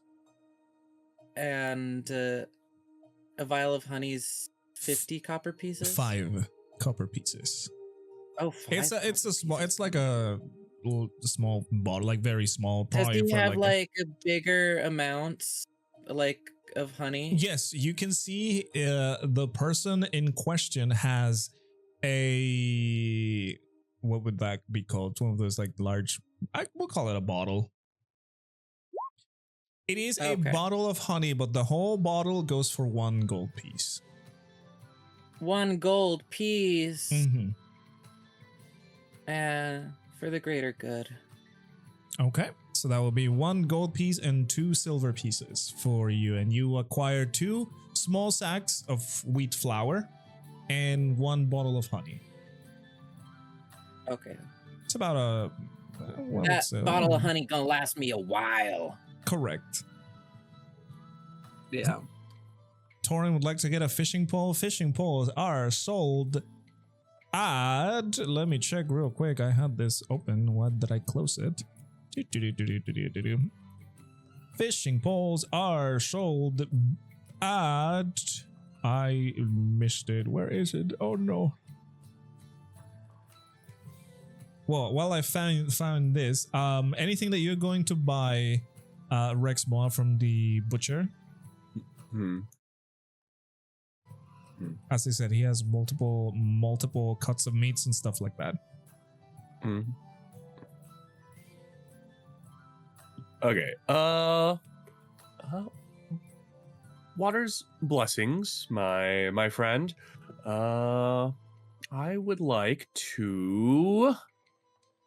Well, between you and me, what would these two eat? And I gesture towards these very very how you say, I imagine them to be pretty, I guess, like strict, if you could transfer that term to a dog, like very strict and well-disciplined mastiffs. Disciplined, yes. Are they correct. wearing anything?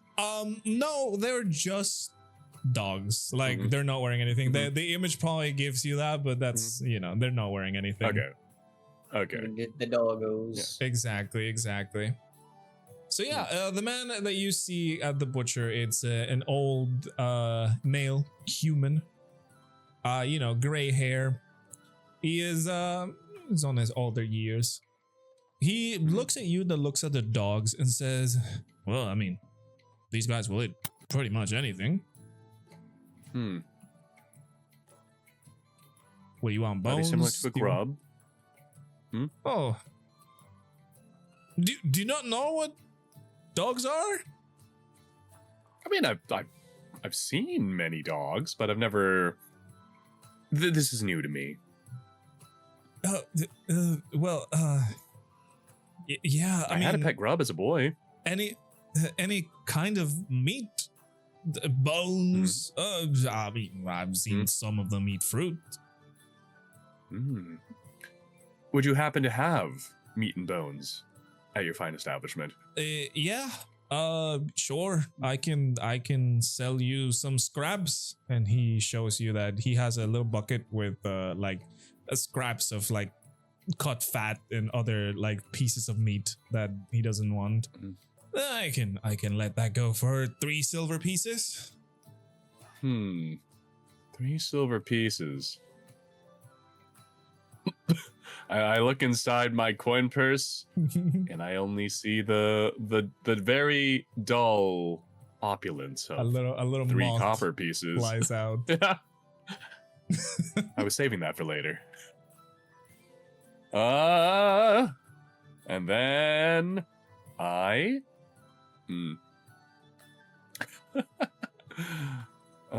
you opening your coin purse like to the side of the man, or are you just kind of trying to be on for yourself? No, I know enough to like not.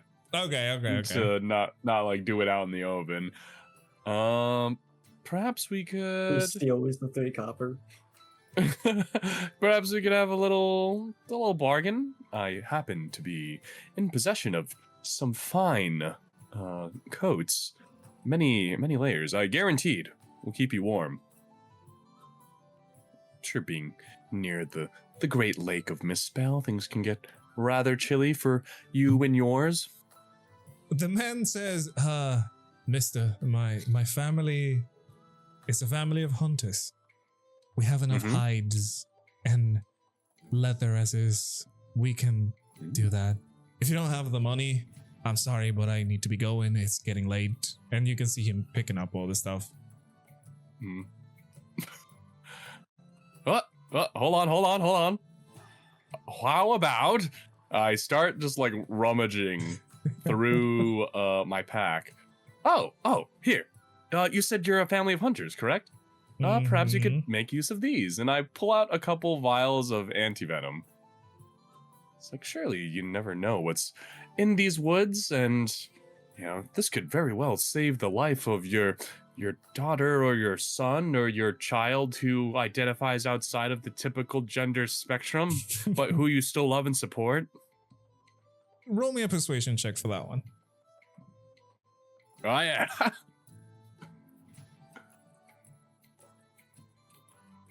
Damn. Oh my God. Okay. The man stops at, when you say, hold on. And he goes, you know what? I think you might be right. I can take a bottle to give to my children when they go out hunting. I can give you the scraps for a bottle. Perfect. And he just is it like just like a bucket of scraps? Do I get the bucket? No, that's what I was about to say. He just kind of like pours the scraps on his table, and it's just like a little pile of scraps of meat, bones, and stuff like that. And he just it reaches out for the vial. Okay, and then I'll hand it to him, and I'll just look at the mastiffs and be like, well, you can enjoy this to your heart's content for the day, and hopefully we'll find you something more substantial. And I wait to see if they actually like eat the food, and if they're like actually are you going to give them the food? No, in Rexmoa fashion, I'm gonna leave it on the table and see if they want to eat it. Oh, is it you're leaving it on the table? The dogs are just looking at you as you're. No, I like gesture towards the food and see if they. Okay. Yeah, if they just want to eat it off the table. Yeah, the dogs look over at what you're gesturing, and they like stand on two legs, getting on top of the table. The food is gone within seconds. They eat it all, and the man is kind of shooing them off because they're like getting its table all, dirty. Hopefully maybe they steal something a little bit more substantial. I mean, they ate all the scraps that you gave them. Yeah. Well, thank you, my good sir. I'm sure that these two will be absolutely grateful for your contribution to their continued existence on this plane. Yeah. Enjoy your day. He grabs all of his stuff and then just leaves because everybody's leaving. As I said, it is already nighttime, so all the vendors are going away. The town, you can see only the flames from the fires inside of the houses. The town has gotten much more quiet. There's still a few other people walking about, and they're guards, but everything is just quiet.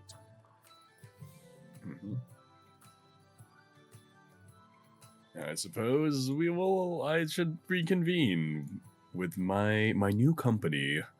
Yep, you guys can go back together. And what are you guys doing for as nighttime falls in the town of Two Rivers? I'm assuming as Rexmoa comes back, we notice the dogs. Yes, as a matter of fact, you do see him being followed by two dogs. Very large dogs.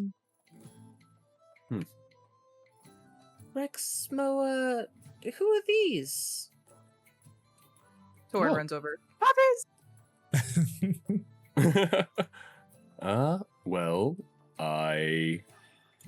if you can believe it, these two beautiful creatures have taken a shining to me, and it would be amiss if I did not care for them, considering that I have brought them into this world, Kipper. Wait, you brought two adult dogs into this world? That's correct. They're very drooly, by the way, after eating. Oh god. How did you how Oh well, I guess it's more accurate to say that this very comfortable coat brought them into this world, and I just so happened to help. Let me check. Yeah. See, I was merely fishing. I was going to the bank, and I was a little curious about the potential of this coat, and I pulled on one of the patches, and it granted me the miracle of life and companionship. Two very drooly dogs. Kipper's like eyes are like just like looking off into the middle distance because he doesn't know what to make out of this information.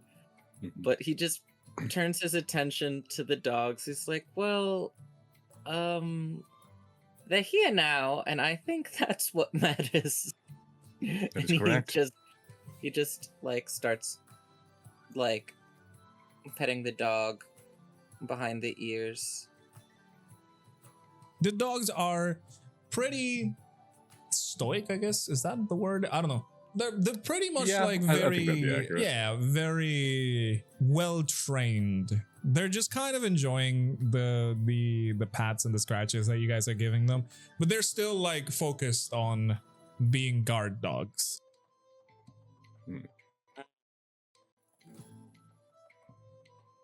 Oh, let's see it. Let's see it. Wait, what?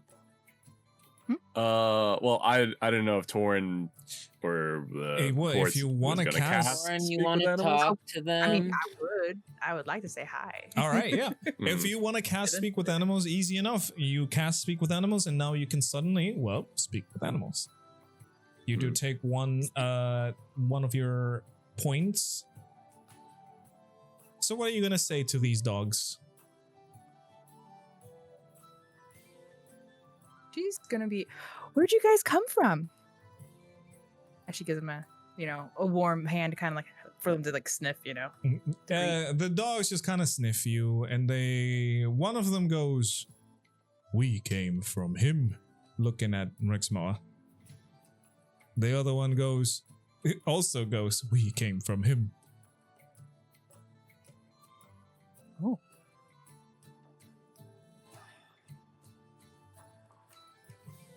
That's Was I able strange. to like determine the gender of these two dogs? They're both male. Okay. That officially you means that you have 4 to 5 sons and 1 daughter. Mm-hmm. The family grows. My goodness. More and more. I mean, that's not even counting your like biological family. That is true. Anything else, Taurin? You can see that like after they speak, they just kind of, quiet again. Came from him. Do you guys remember anything else before you came here? One of them looks at you and goes, "No." The other one looks at you and goes, "No." Hi, George. She'll look to Rexmoa and go, did you cast magic? I don't think I did. Can you ask them if they have names? Good idea. Yeah, good idea. What are your names? One of them would look at you, Taurin, and he would say, "My name is Sir Rupert." Sir And- Rupert. No fucking way. And the other one looks at you and goes, "And I go by Archibald." Archibald. Okay, Archibald. And Sir Rupert, she'll say to the party, are their names? They tell me. Wait, which one is Sir Rupert and which one is Archibald? We'll say one of them Are they- has brown fur. That one is Rupert. The other one has like a more dark-ish kind of black fur. That one is Archibald. Rupert and Archibald, huh? Well, they- pleasure to make your acquaintance. Yeah, you can hear both of them say at the same time. Obviously, to Rexmoa, but you can understand them, Taurin. They will say, "Pleasure is ours." Well, pleasure is mine, but Hmm. Could you ask these dogs whether, or you know what? I don't know. Can they understand us? I think they can like have some understanding. But now that you can speak with them, you can communicate. A lot of things like this let them understand the caster's language, but not be able to speak it. Yeah, exactly. So basically, they can probably converse with you, Taurin. They can definitely understand their dogs. I mean, they're kind of smart. So, but they can now converse with you, Taurin. And I can relay what they say to the party, basically. I mean, but they all understand what you guys are saying, but Yeah. like when they speak back, obviously you are the only one that can understand it. Yeah. They'll be barking to everybody else. And to me, like, Exactly. oh, nice. Very nice. Very nice. Yes, Torn indeed. could be lying every single time one of these dogs speaks. That and is troll true. us so badly. I trust her. Background tactics. Oh, sorry, go ahead.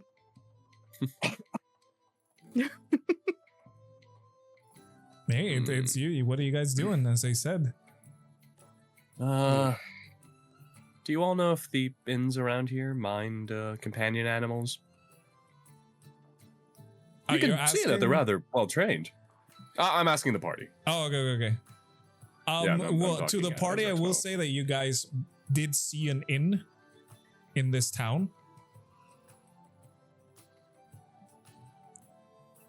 I've been to this town once before, but not with a couple of dogs with me, so a bit unsure.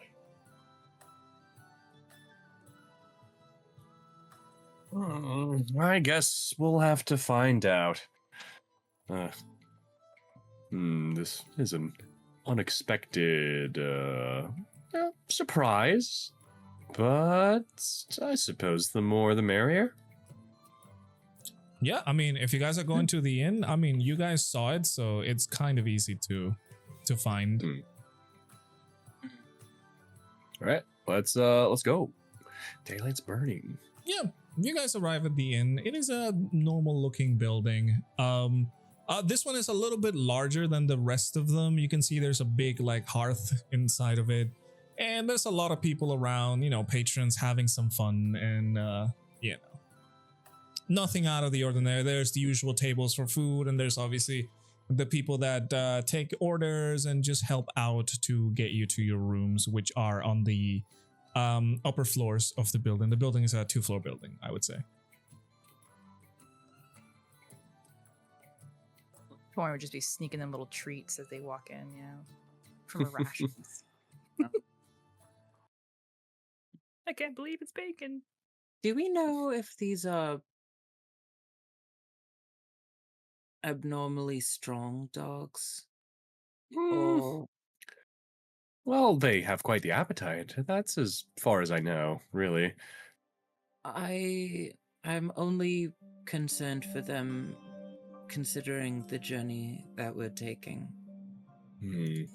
Well, considering what I saw them do and to a bucket of scraps, I think they should be fine. I mean, we're capable. Rexmoa sounds kind of shaky when he says that. I mean, I did think about dropping them off somewhere to a farmer, but that seems kind of wrong to me. I mean, I bought them into this world. I at least owe them you know, a good life. Yeah, she says they seem as they can hold their own.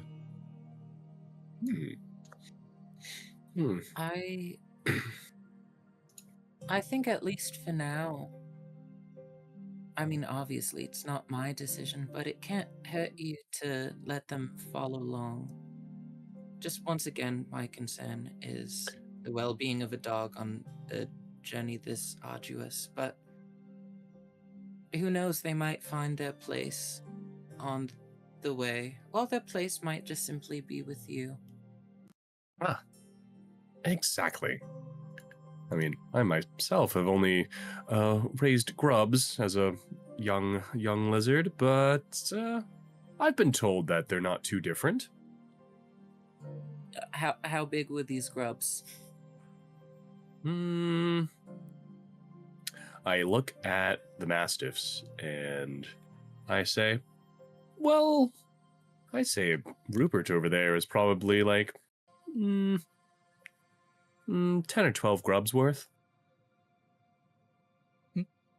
Okay, And that's before they the cocoon and turn into flies and beetles. that's a very large grub, actually. That's that's No, kind it's of quite a normal sized grub. I mean, I guess it's I guess it's What are you talking maybe about? That's a perfectly average sized grub. that's larger than the grubs, I guess, native to the Mistbell area. So that's impressive. Grubs I get pity big. you all.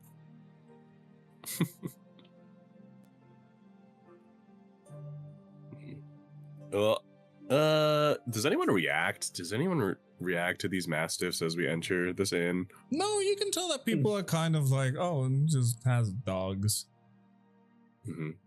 They're Suppose not it wouldn't like be being too strange. Yeah, They exactly. probably rely on Got some hunting and farming those to dogs with them. live, so Yeah, it's like Yeah, it's exactly. they're dogs, so everyone's like, oh, Nothing out of okay. the ordinary here. Mm-hmm. Torn would kind of Yeah. like, but hold on, So how did you say they came to be? Like, how they just appeared? Yeah, they came from my robe, and then I hold my arms out and I do a little twist and do a little vogue. A little spin. And A little for those who rogue. don't know, by the way, the robe, it looks like a normal kind of normal looking robe, but you can see patches of like different things on it. You can see various random looking patches, but it does have, let me check real quick. There you go. But it does have some other patches that do have shapes. For example, you can see the patch that looks like a dagger, the patch that looks like a rope, a coiled rope. There's a patch that looks like a sack, and other couple of more patches with shapes. The other ones are just random, like patches of, I guess, fabric. I theorize upon removal that they bring into this world the item depicted, so I removed one before that had a picture of a dagger on it, and I got a dagger, and I just like quickly pull it out of my bag just to show it off.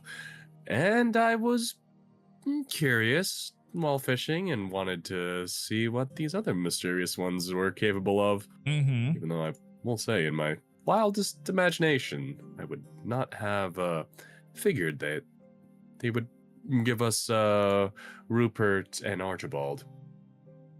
Sir Archibald. So they're Or is it Sir Rupert? No, was it Sir Rupert and I Archibald? think it's Sir Rupert. Okay, yeah. You're good. Sir Rupert. Those are cute names. I like those names. Mm-hmm. They're not like cuddly dogs. We could ask them. Dorrance just kind of looks and she'll ask, so do you guys like to be scratched behind the ears?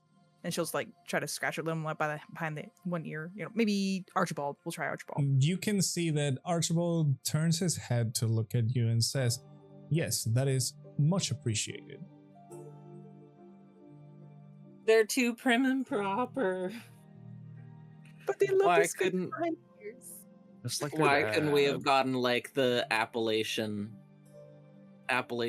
puppy? ZJ hasn't worked out his country accent yet. I don't really, yeah. I got a train on that one. If they were from the Appalachian Mountains, their names would be Dirt and Bug. Facts though. Yeah. That is facts. Let's find the proprietor of this establishment. You can see Shall there are we? many like what's it called? There are many like servers and like people just running food.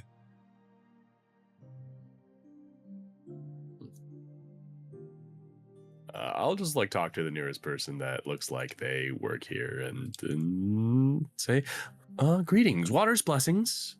I would like to inquire how much it would cost to house 4 adventurers for kind adventurers and a smaller adventurer and 2 beautiful newly born dogs.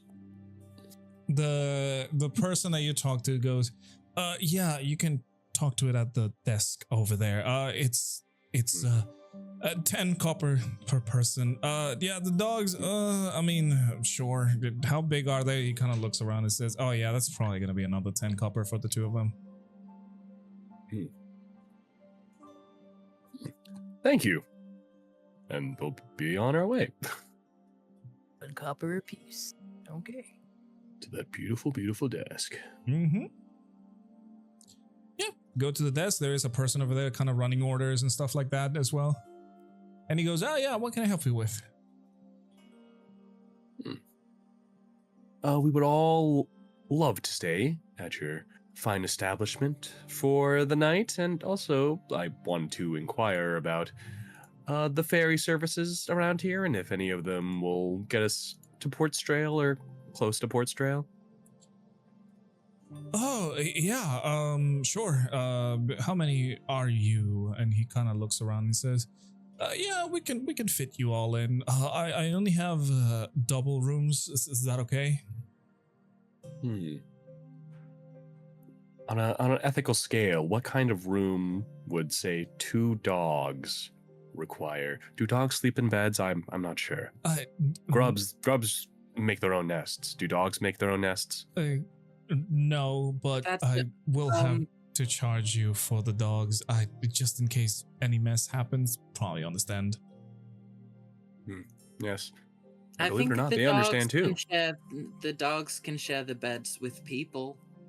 Yeah, if you so desire, but you're still going to be charged for them. Yeah.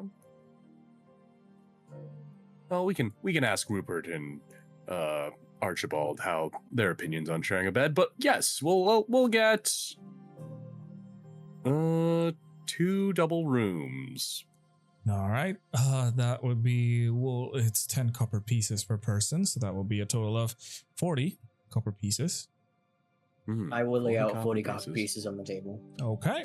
So Rexmoa breathes a sigh of relief. I would just like look at Rexmoa, like the slightest side eye as I like already have my like pouch out and getting coins ready. Yeah. You can see Rexmoa's kind of like getting more nervous as like the time As to I was pay. typing that. Yeah, exactly. As the time of paying approaches, and once you see you put the coins there, he just goes, "Whew, okay, all right."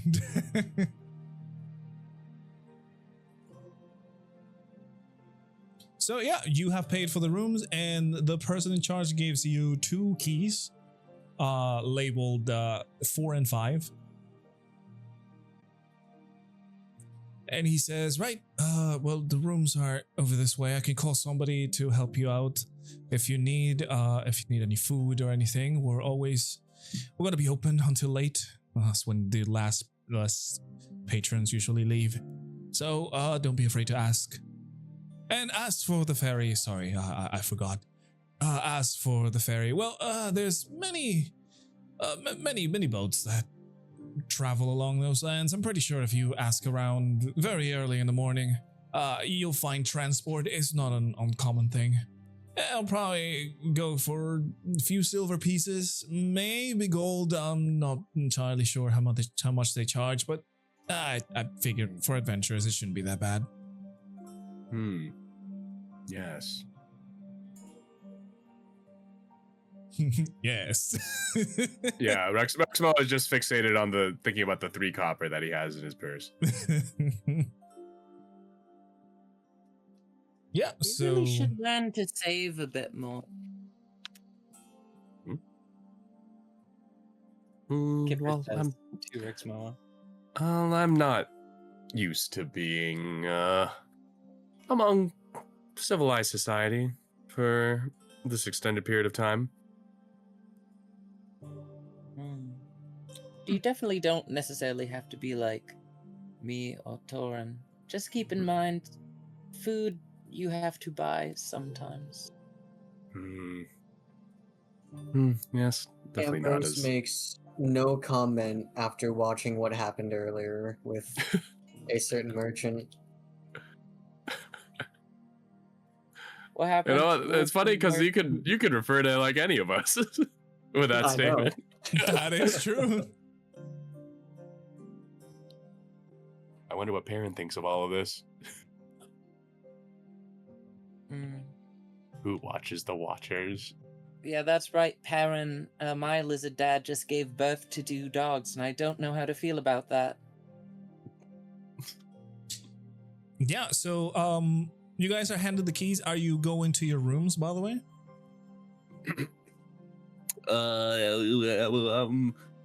I have no money, so yes. Well, it's already paid. Like Ambrose already Okay. paid for them.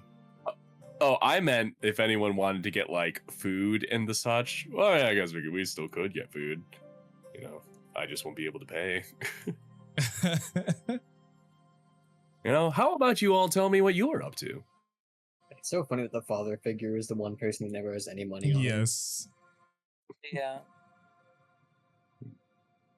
I like that. Well, he's there for our mental fortuity and to kick butt, but when it comes to money, we can cover him. Oh yeah, sorry, Taurin, I forgot. I did find it. It is 5 silver pieces for a fishing rod, and about another 2 silver pieces for fishing hooks. So what about 7? Rexmoa has a tackle. Oh yeah, there you go, there you go, there you go. If you just want to share, as long as you know BYOFR. That works. Okay. Yeah, so you I mean, can either take way. down the 5 silver and then add the fishing rod to your collection of things, of Got it. items. As long as I got the rod. Can always find some, like, go digging in the dirt and find some bugs. Mhm, Exactly, mhm, mhm. exactly. Now you're thinking. Yeah. Now you're thinking with portals. Get some worms. But yeah. So as you guys, all right, actually, who is going to share rooms with who? Because they are both doubles. Regardless of the and choice, he is with I will me. say that whoever is sharing a room with Rexmoa, you are also sharing a room with Archibald and Rupert. True. Me and Taurin are thinking about fighting each other. Dogs! So who would I who would think- it be? I think Kipper will let Taurin have the dog room, even though Kipper also wants the dog room. You can take turns. You can play like rock, paper, scissors over it. Right? You guys decide. we do Taurin is the dice most rolls? excited out of everyone for the dogs. Yeah, you guys decide. We just did. All right. Yeah, yeah. Oh, so is everyone in agreement? So it's going to be Rexmoa and Taurin. All right, and Rexmoa and then, Taurin with the 2 dogs. Yep. All right, And Rexmoa then and if Taurin with the 2 we- dogs, and Kipper and Ambrose in another one. And she. And Kipper, she, Ambrose, sorry, and and she, she, assuming sorry, she- that, Oh, yeah. yeah. she's and still with she- Ambrose, I'm pretty sure. So yeah, definitely. Yes. That's right, that's right. Yeah, that Full is good. party. So, as you guys go into your rooms, the rooms are very simple. There is no luxury at all for a room that is only 10 copper pieces. It's only a bed, and that's it.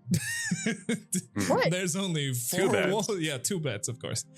There's only 4 walls, 2 beds, 1 door, and some of them don't even have windows. Dang. It's the Sorry. cheapest. It's the cheapest you can get in there. So yeah, Motel. yeah, pretty much. It is a very very low, I guess, income village.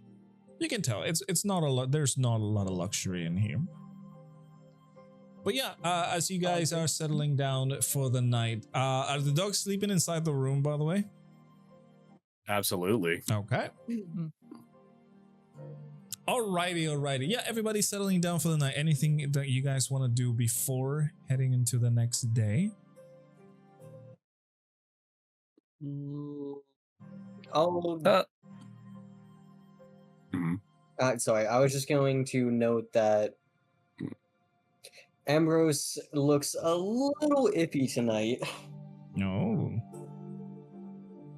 It seems like at least Chi and Kipper can see that he is seemingly trying very hard to take what Rexmoa said to him about the prayers to heart. However, there, as he's like speaking to himself in like quiet thoughts, he seems to be struggling quite a bit and perhaps even thinking about something else. All right. Anything else from everybody? I struggle to say that. I don't know why. I asked Taurin, could you inquire with Sir Rupert and Archibald about how they would enjoy the sleeping arrangements? Oh, sure. Sir Rupert, Archibald, They where would you both like to look sleep? at you. They both look at you like very in sync.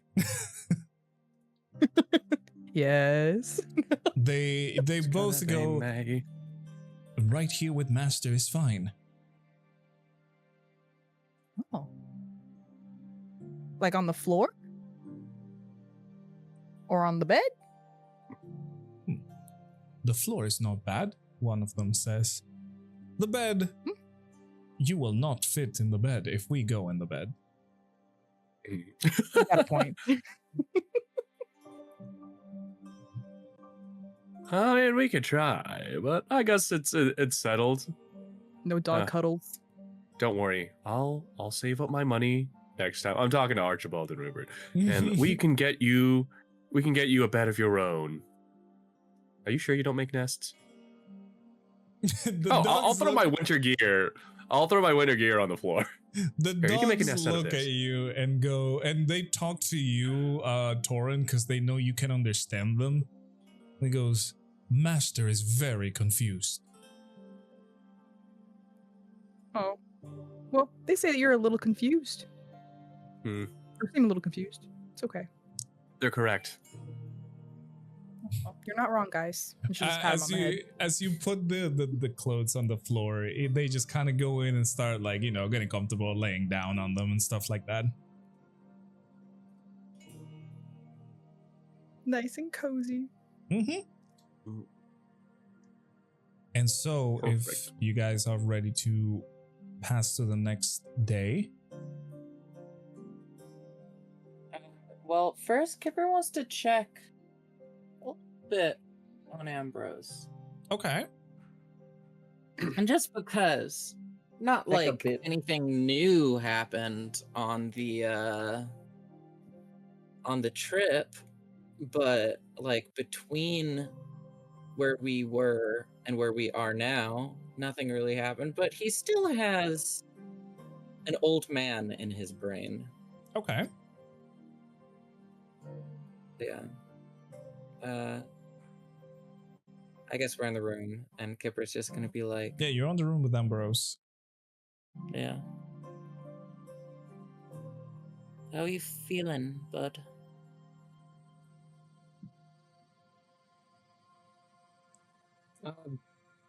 Ambrose glances over.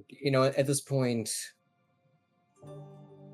he's set down his stuff and puts Chi, I suppose, like on like an end table would be like the most convenient spot. Yeah, there's like a very, very, very poorly built table in each of the rooms. Unfortunately, your bed Chi is not amazing, but I'm not sure you'd appreciate Ambrose laying on top of the jar either. But so at this point, Ambrose kind of returned to this like natural state where he kind of has his sword laying on his lap and is almost using it as his way to like try and commune with Vithius. I would glance up at Kipper as he speaks and say, I am fine. There's been a lot of things going on. I'm thinking about where we're going.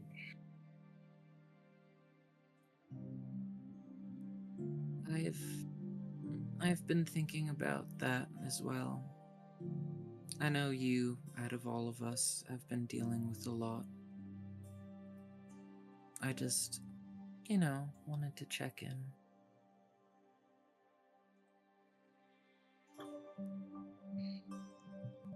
I appreciate the sentiment. Truly, I do. In truth, I think at least got no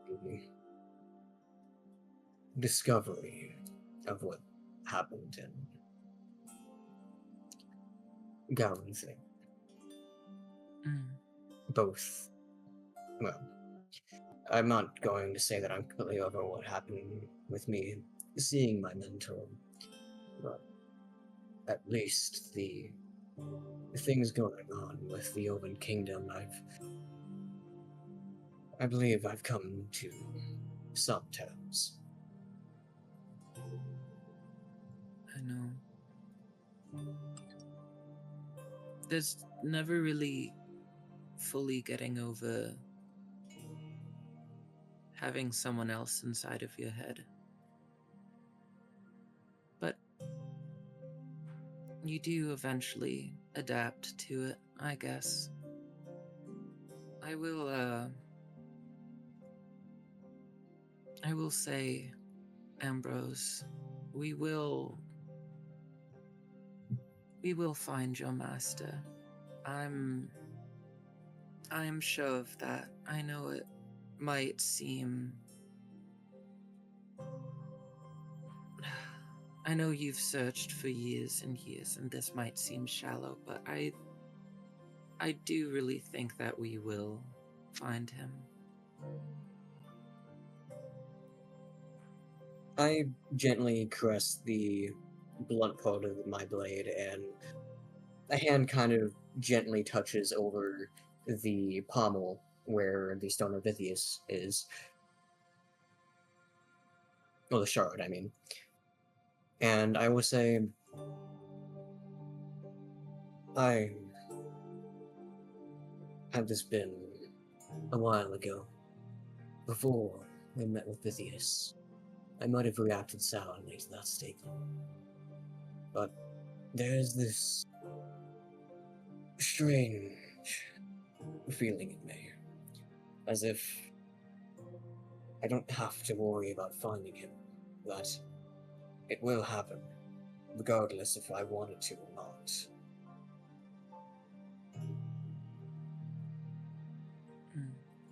It's not as though I'm giving up on searching him. The opposite, in fact. I have more will than I ever did before to find him. And not only do you have 4, well, not 4 friends, because you're one of them. We do have Jerry in the woods somewhere. I feel his eyes on us every now and again. But you have 3 pretty spectacular friends backing you up. And also now you have the backing of a Titan. I don't know what power could be more for helping you in this quest. I look at one of my hands when you comment about Vithius. She would say, sorry, before you do that, she says, what is meant to happen will happen then. And when that is said, I will plainly nod in agreement. But looking at one of my hands, the slight glow, originally one might assume that it's a result of the veins that glow along my skin, that in response to my emotions and how I'm feeling that day tends to turn more vibrant or even lose their glow. But this time it's slightly different, as if mixed with a more godly energy as well. I can feel the power from her that courses through my veins. I'm not entirely sure what I can do with it, but it's one of the reasons why I was able to see my mentor. At first, it was thanks to Chi that she noticed something strange was around. Then I felt the power of Vithius within me, almost as if asking it to be used. And through her gaze, I saw him.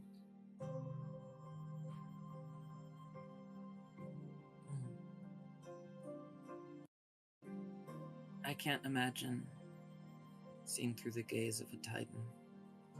I don't think a couple of months ago I would have ever assumed that I would have seen one, let alone two. Yes.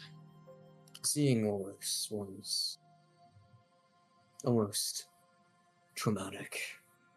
But seeing Vithius, it was like something in my soul, my heart had been given a bit more room to beat. Like I wasn't caged any longer.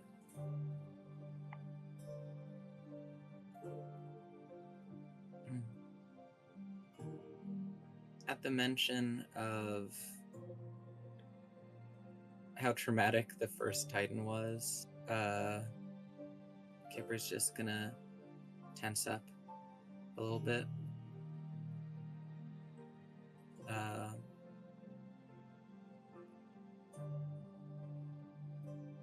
So, there has been something that I've been thinking about since we left. And I don't necessarily know how to come to terms with this.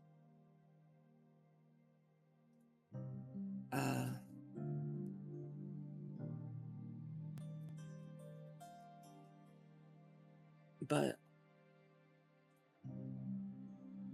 it's just a feeling.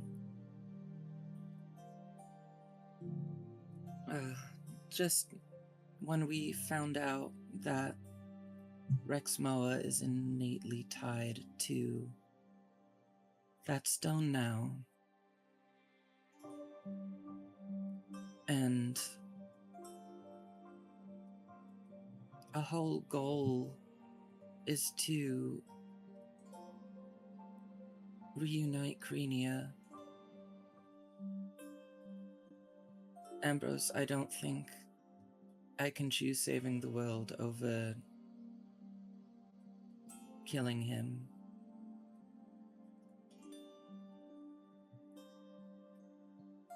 I don't think you will live when we reunite Crenia. There is not much evidence to suggest one way or another. Perhaps he will die, perhaps he will continue to live. But either way, I understand what you're saying, but do you think that he would want to stay if it meant the world may burn? I don't think I want a world without...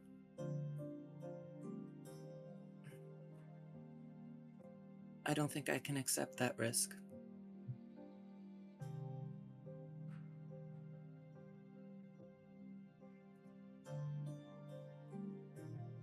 We'll have to see as the cards are laid out. We do not know the answers now, and perhaps we won't know until the end. When that decision comes, it'll be Rexmoa's choice.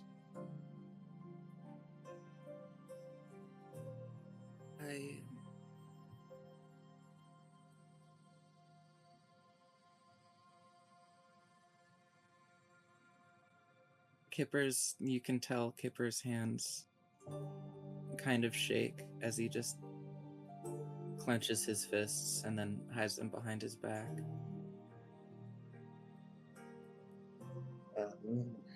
Who knows?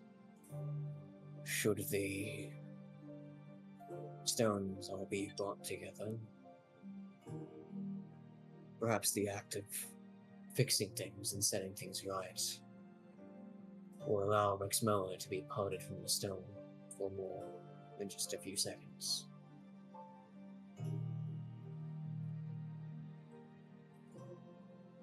If we finish this,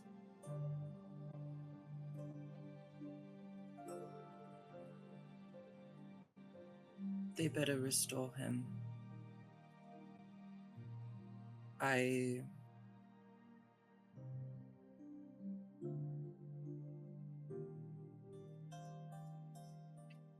honestly don't know what to say to this.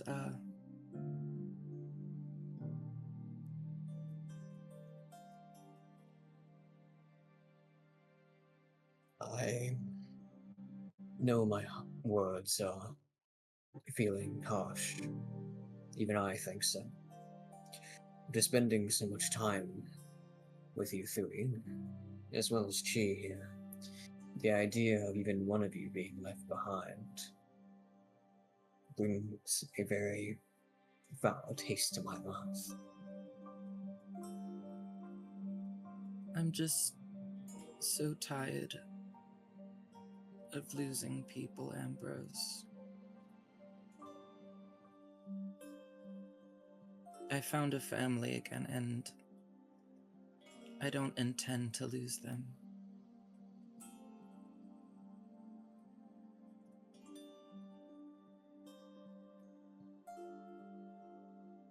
But I'll just do my best. I'm saving up money for a reason.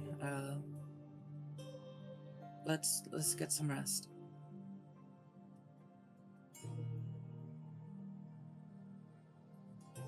If it means anything, I think you're doing plenty fine. I'm sure I've made it quite obvious before, but beyond you all and my mentor, I've not traveled with a single person before. I've not had the strength to do so. Originally, I thought I was taking a massive risk when I decided to take the step forward to be with you three. Originally, I was worried that I was making a mistake, that I would regret it, that it would only bring me hardship and pain. That one day, if I were to truly connect with you, if I were to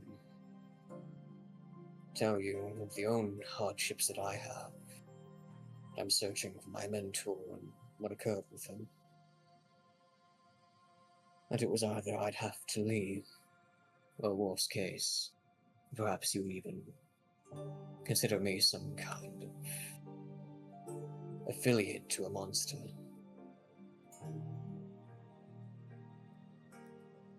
I realize now, better than ever before, that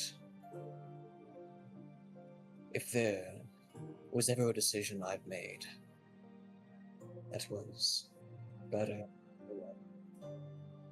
it was the choice to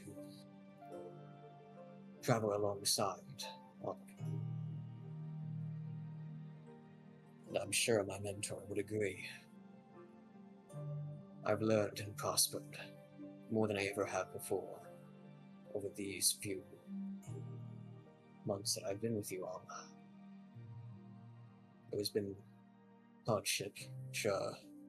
I've struggled, I've cried, I've seen some of us be injured and harmed. But I don't think I'd change a single thing.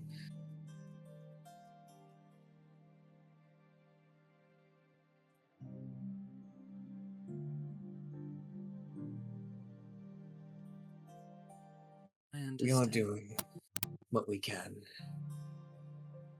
And that's enough.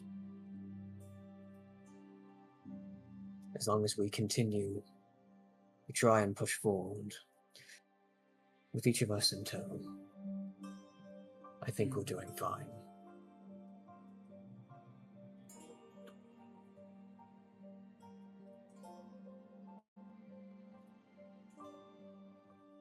Just as it's always been.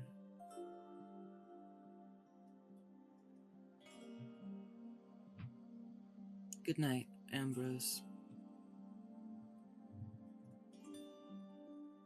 Try not to dwell on it so much.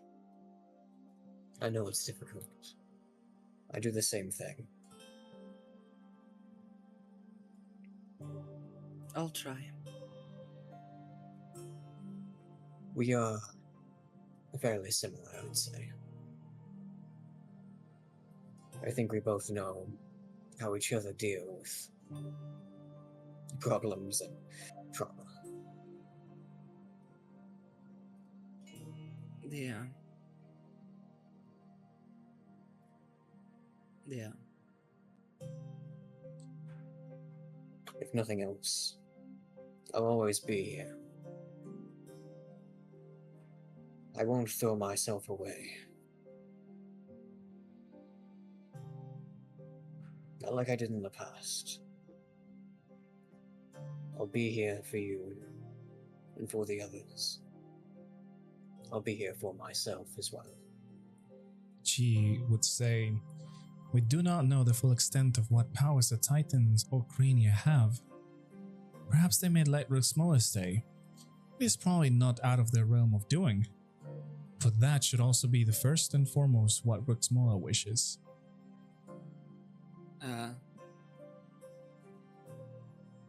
Can we assume that she said this earlier? Yeah. Because, she took a little bit of time typing. It's all good. Okay, that's okay.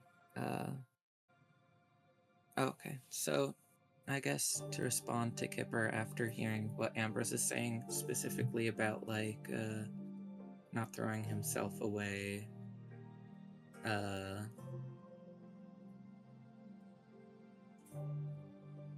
just, yeah, sorry. Sorry, Greenie. Not throwing himself away, thinking of what happens to him affecting the rest of us, and just thinking more for his own well-being.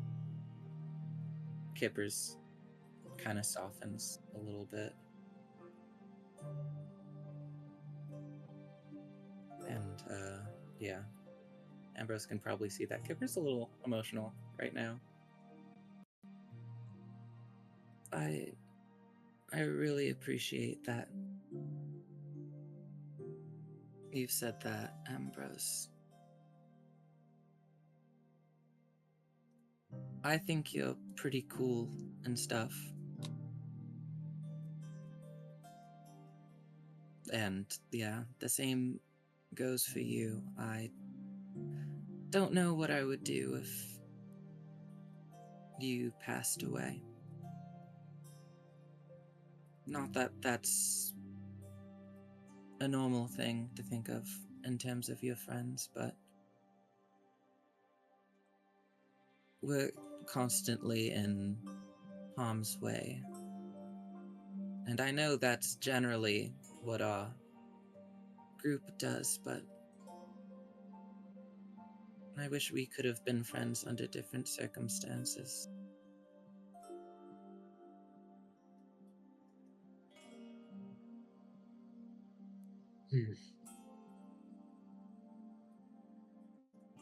I think things are fine the way they are.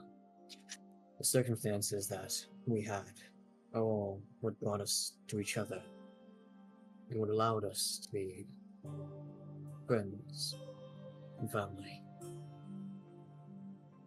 You all the first people that I can truly say that about.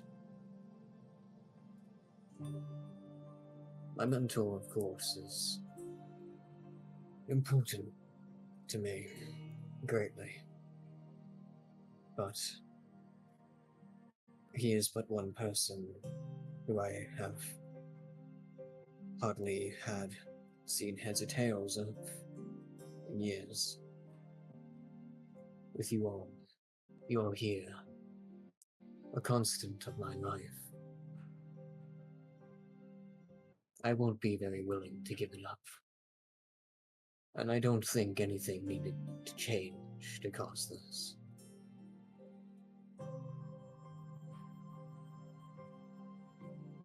I am happy, even if the circumstances that brought us together are less than ideal. Kipper's gonna...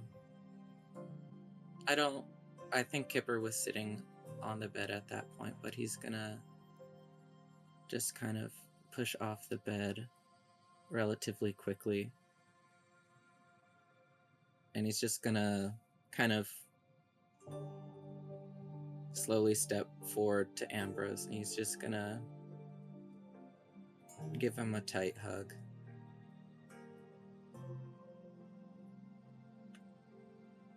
I'll respond until wrapping an arm around you.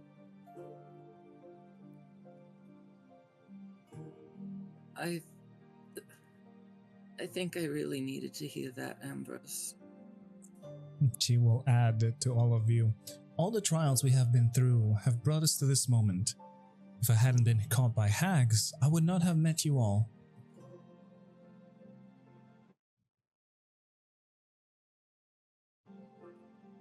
If it's any consolation, Chi, I did also sell bits and pieces of them.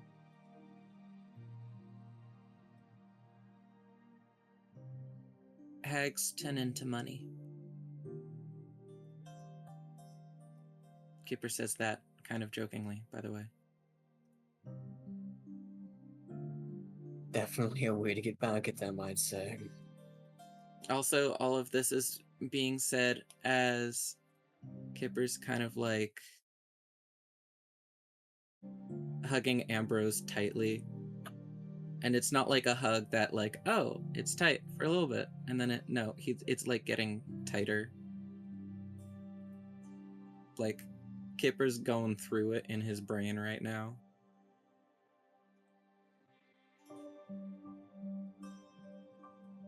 I know this is probably unfair for me to ask, but I think I may have another favor. One likely needed from everyone, but I think starting with you, Kipper, is a good place. I think you'll understand it more than others will. What is it? We will be returning to my place of birth soon. And I've not been there in, I think, 12 years. I've purposefully been avoiding it this entire time. Trying to stay away.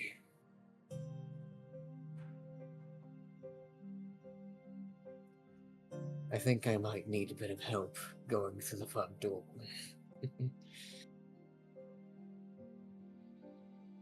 I mean, you've seen how I dealt with Sylvana and the mayor of Mistbell.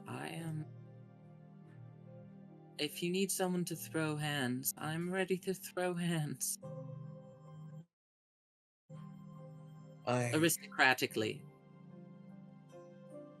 I think to start off with, what I'd request is that you help me walk through the gates. I can do that. I can do that. Kipper's Passed by. Oh, sorry, go ahead. I guess Kipper's kind of hug will get less tight at this point as the emotions, as we're talking about Ambrose's emotions, like Kipper's focus turns back onto that. I've walked by the city a couple of times. I can gaze at it from afar, but I do feel a bit weak when I look at it. But I think having one of you nearby will help alleviate that weakness that I feel. If you need me to stand by you the entire time that we're in Port Strail, I can definitely do that. Barring, I don't know, if, like, we get arrested and they separate us. I'll still fight them, though. Don't ask me why we're getting arrested. I'm going to try and not pickpocket idiots, but I've heard there's a lot of idiots in Port Strail. A part of me wonders how well I'm remembered there. Perhaps a guard even just seeing my face might be enough to get me arrested. Who knows? You've definitely... How many years has it been? Weren't you relatively young when you left? 13, 14 maybe, when Leon took me in. Well, Considerably less forced. buff. I'm imagining you were like a beanpole, maybe. I was rather small back then, I would agree. I didn't really get a lot of meat. Mm. Is there anyone you might be excited to return to, even if the rest of the city is relatively sour?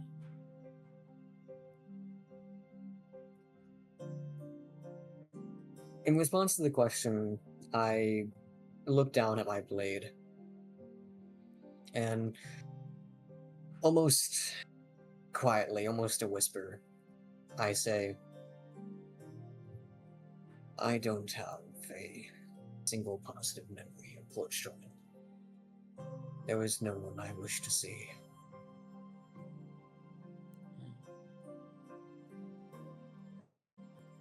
Well, if we can't find any joy in Port Strail, we might as well just survive it.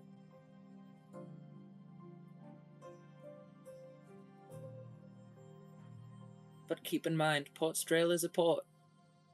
I'm assuming from Port Strail we'll probably leave to somewhere else, so it's not a long period of stay. I do think we have been up quite a while. I can hear snoring coming from the other room. Yes, and somehow I don't think it's Rexmoa or Taurin. It is not. You hear two sets of snoring very loudly. Are those the dogs? Apparently they are more rambunctious in their sleep than they are when they are awake. I was kind of hoping they'd be a little more chummy.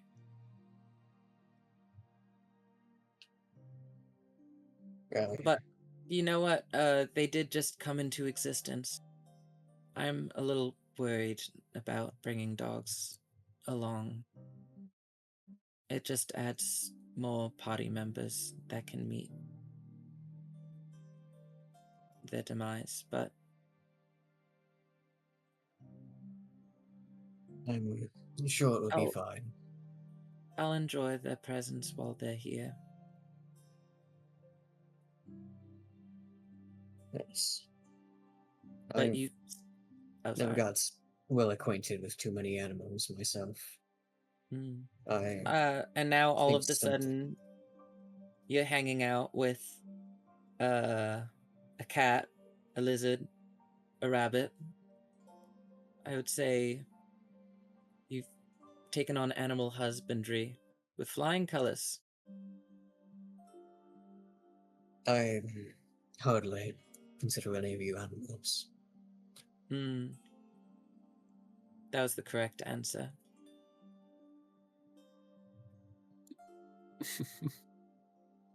But we should seriously get to bed. Yes. Thank you for cheering me up, by the way. I know it was kind of a dual cheering up. Just a bunch of sad sacks, aren't we? You can return it the same way I'll return it to you. Stay by me, and I will stay with you.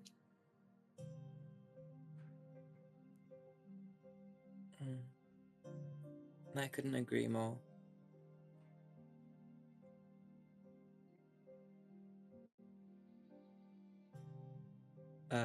Kipper's just gonna go into bed and just kind of cover his whole body with a blanket like a caterpillar.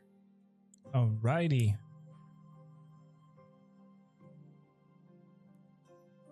Good. So everybody else is going to go to bed, correct? Yes. Alrighty. We'll try. Indeed. try. Your room is a little bit noisier than the rest. But anyways, as the night starts to go by, friends, I will ask Rexmoa and Taurin to give me a perception check, please. At disadvantage, because there is a lot of noise in your room. Dogs. You said Perception right? disadvantage. Disadvantage, correct. Perception. Ooh. Okay. Let me do a little Pretty bit good, of something. honestly. Pretty good, Yeah, pretty all things good, pretty considered. good. All right. Both of you, as a matter of fact, as you are sleeping, trying to ignore the snoring of the dogs. They're very loud. And you hear something else. Your traveling instinct will tell you something is not quite right. So it kind of goes innate from you to listen first before doing any action. And both you, Taurin, and Rexmoa would hear the soft clicking of the door mechanism unlocking as your door is very slowly opened. The person who is doing this is clearly trying to be very stealthy about it. Mm. And as we say this, we're going to end the session right Oh my there. god! Damn. He made us Welcome roll back. for it and then he ends. Wow. Right? Oh Okay. yeah. Oh yeah. Oh yeah. We'll see what's gonna happen on the next one, my friends. I hope everybody Me and has Ambrose filled enjoyed. up that last time slot. Correct. I hope you guys enjoyed, and say goodbye to the people in the VODs. It was good. Also, Goodbye, VOD Squad. Look forward to the next one. Goodbye. You better like it. Vlog Squad. Yes, sir. I am excited.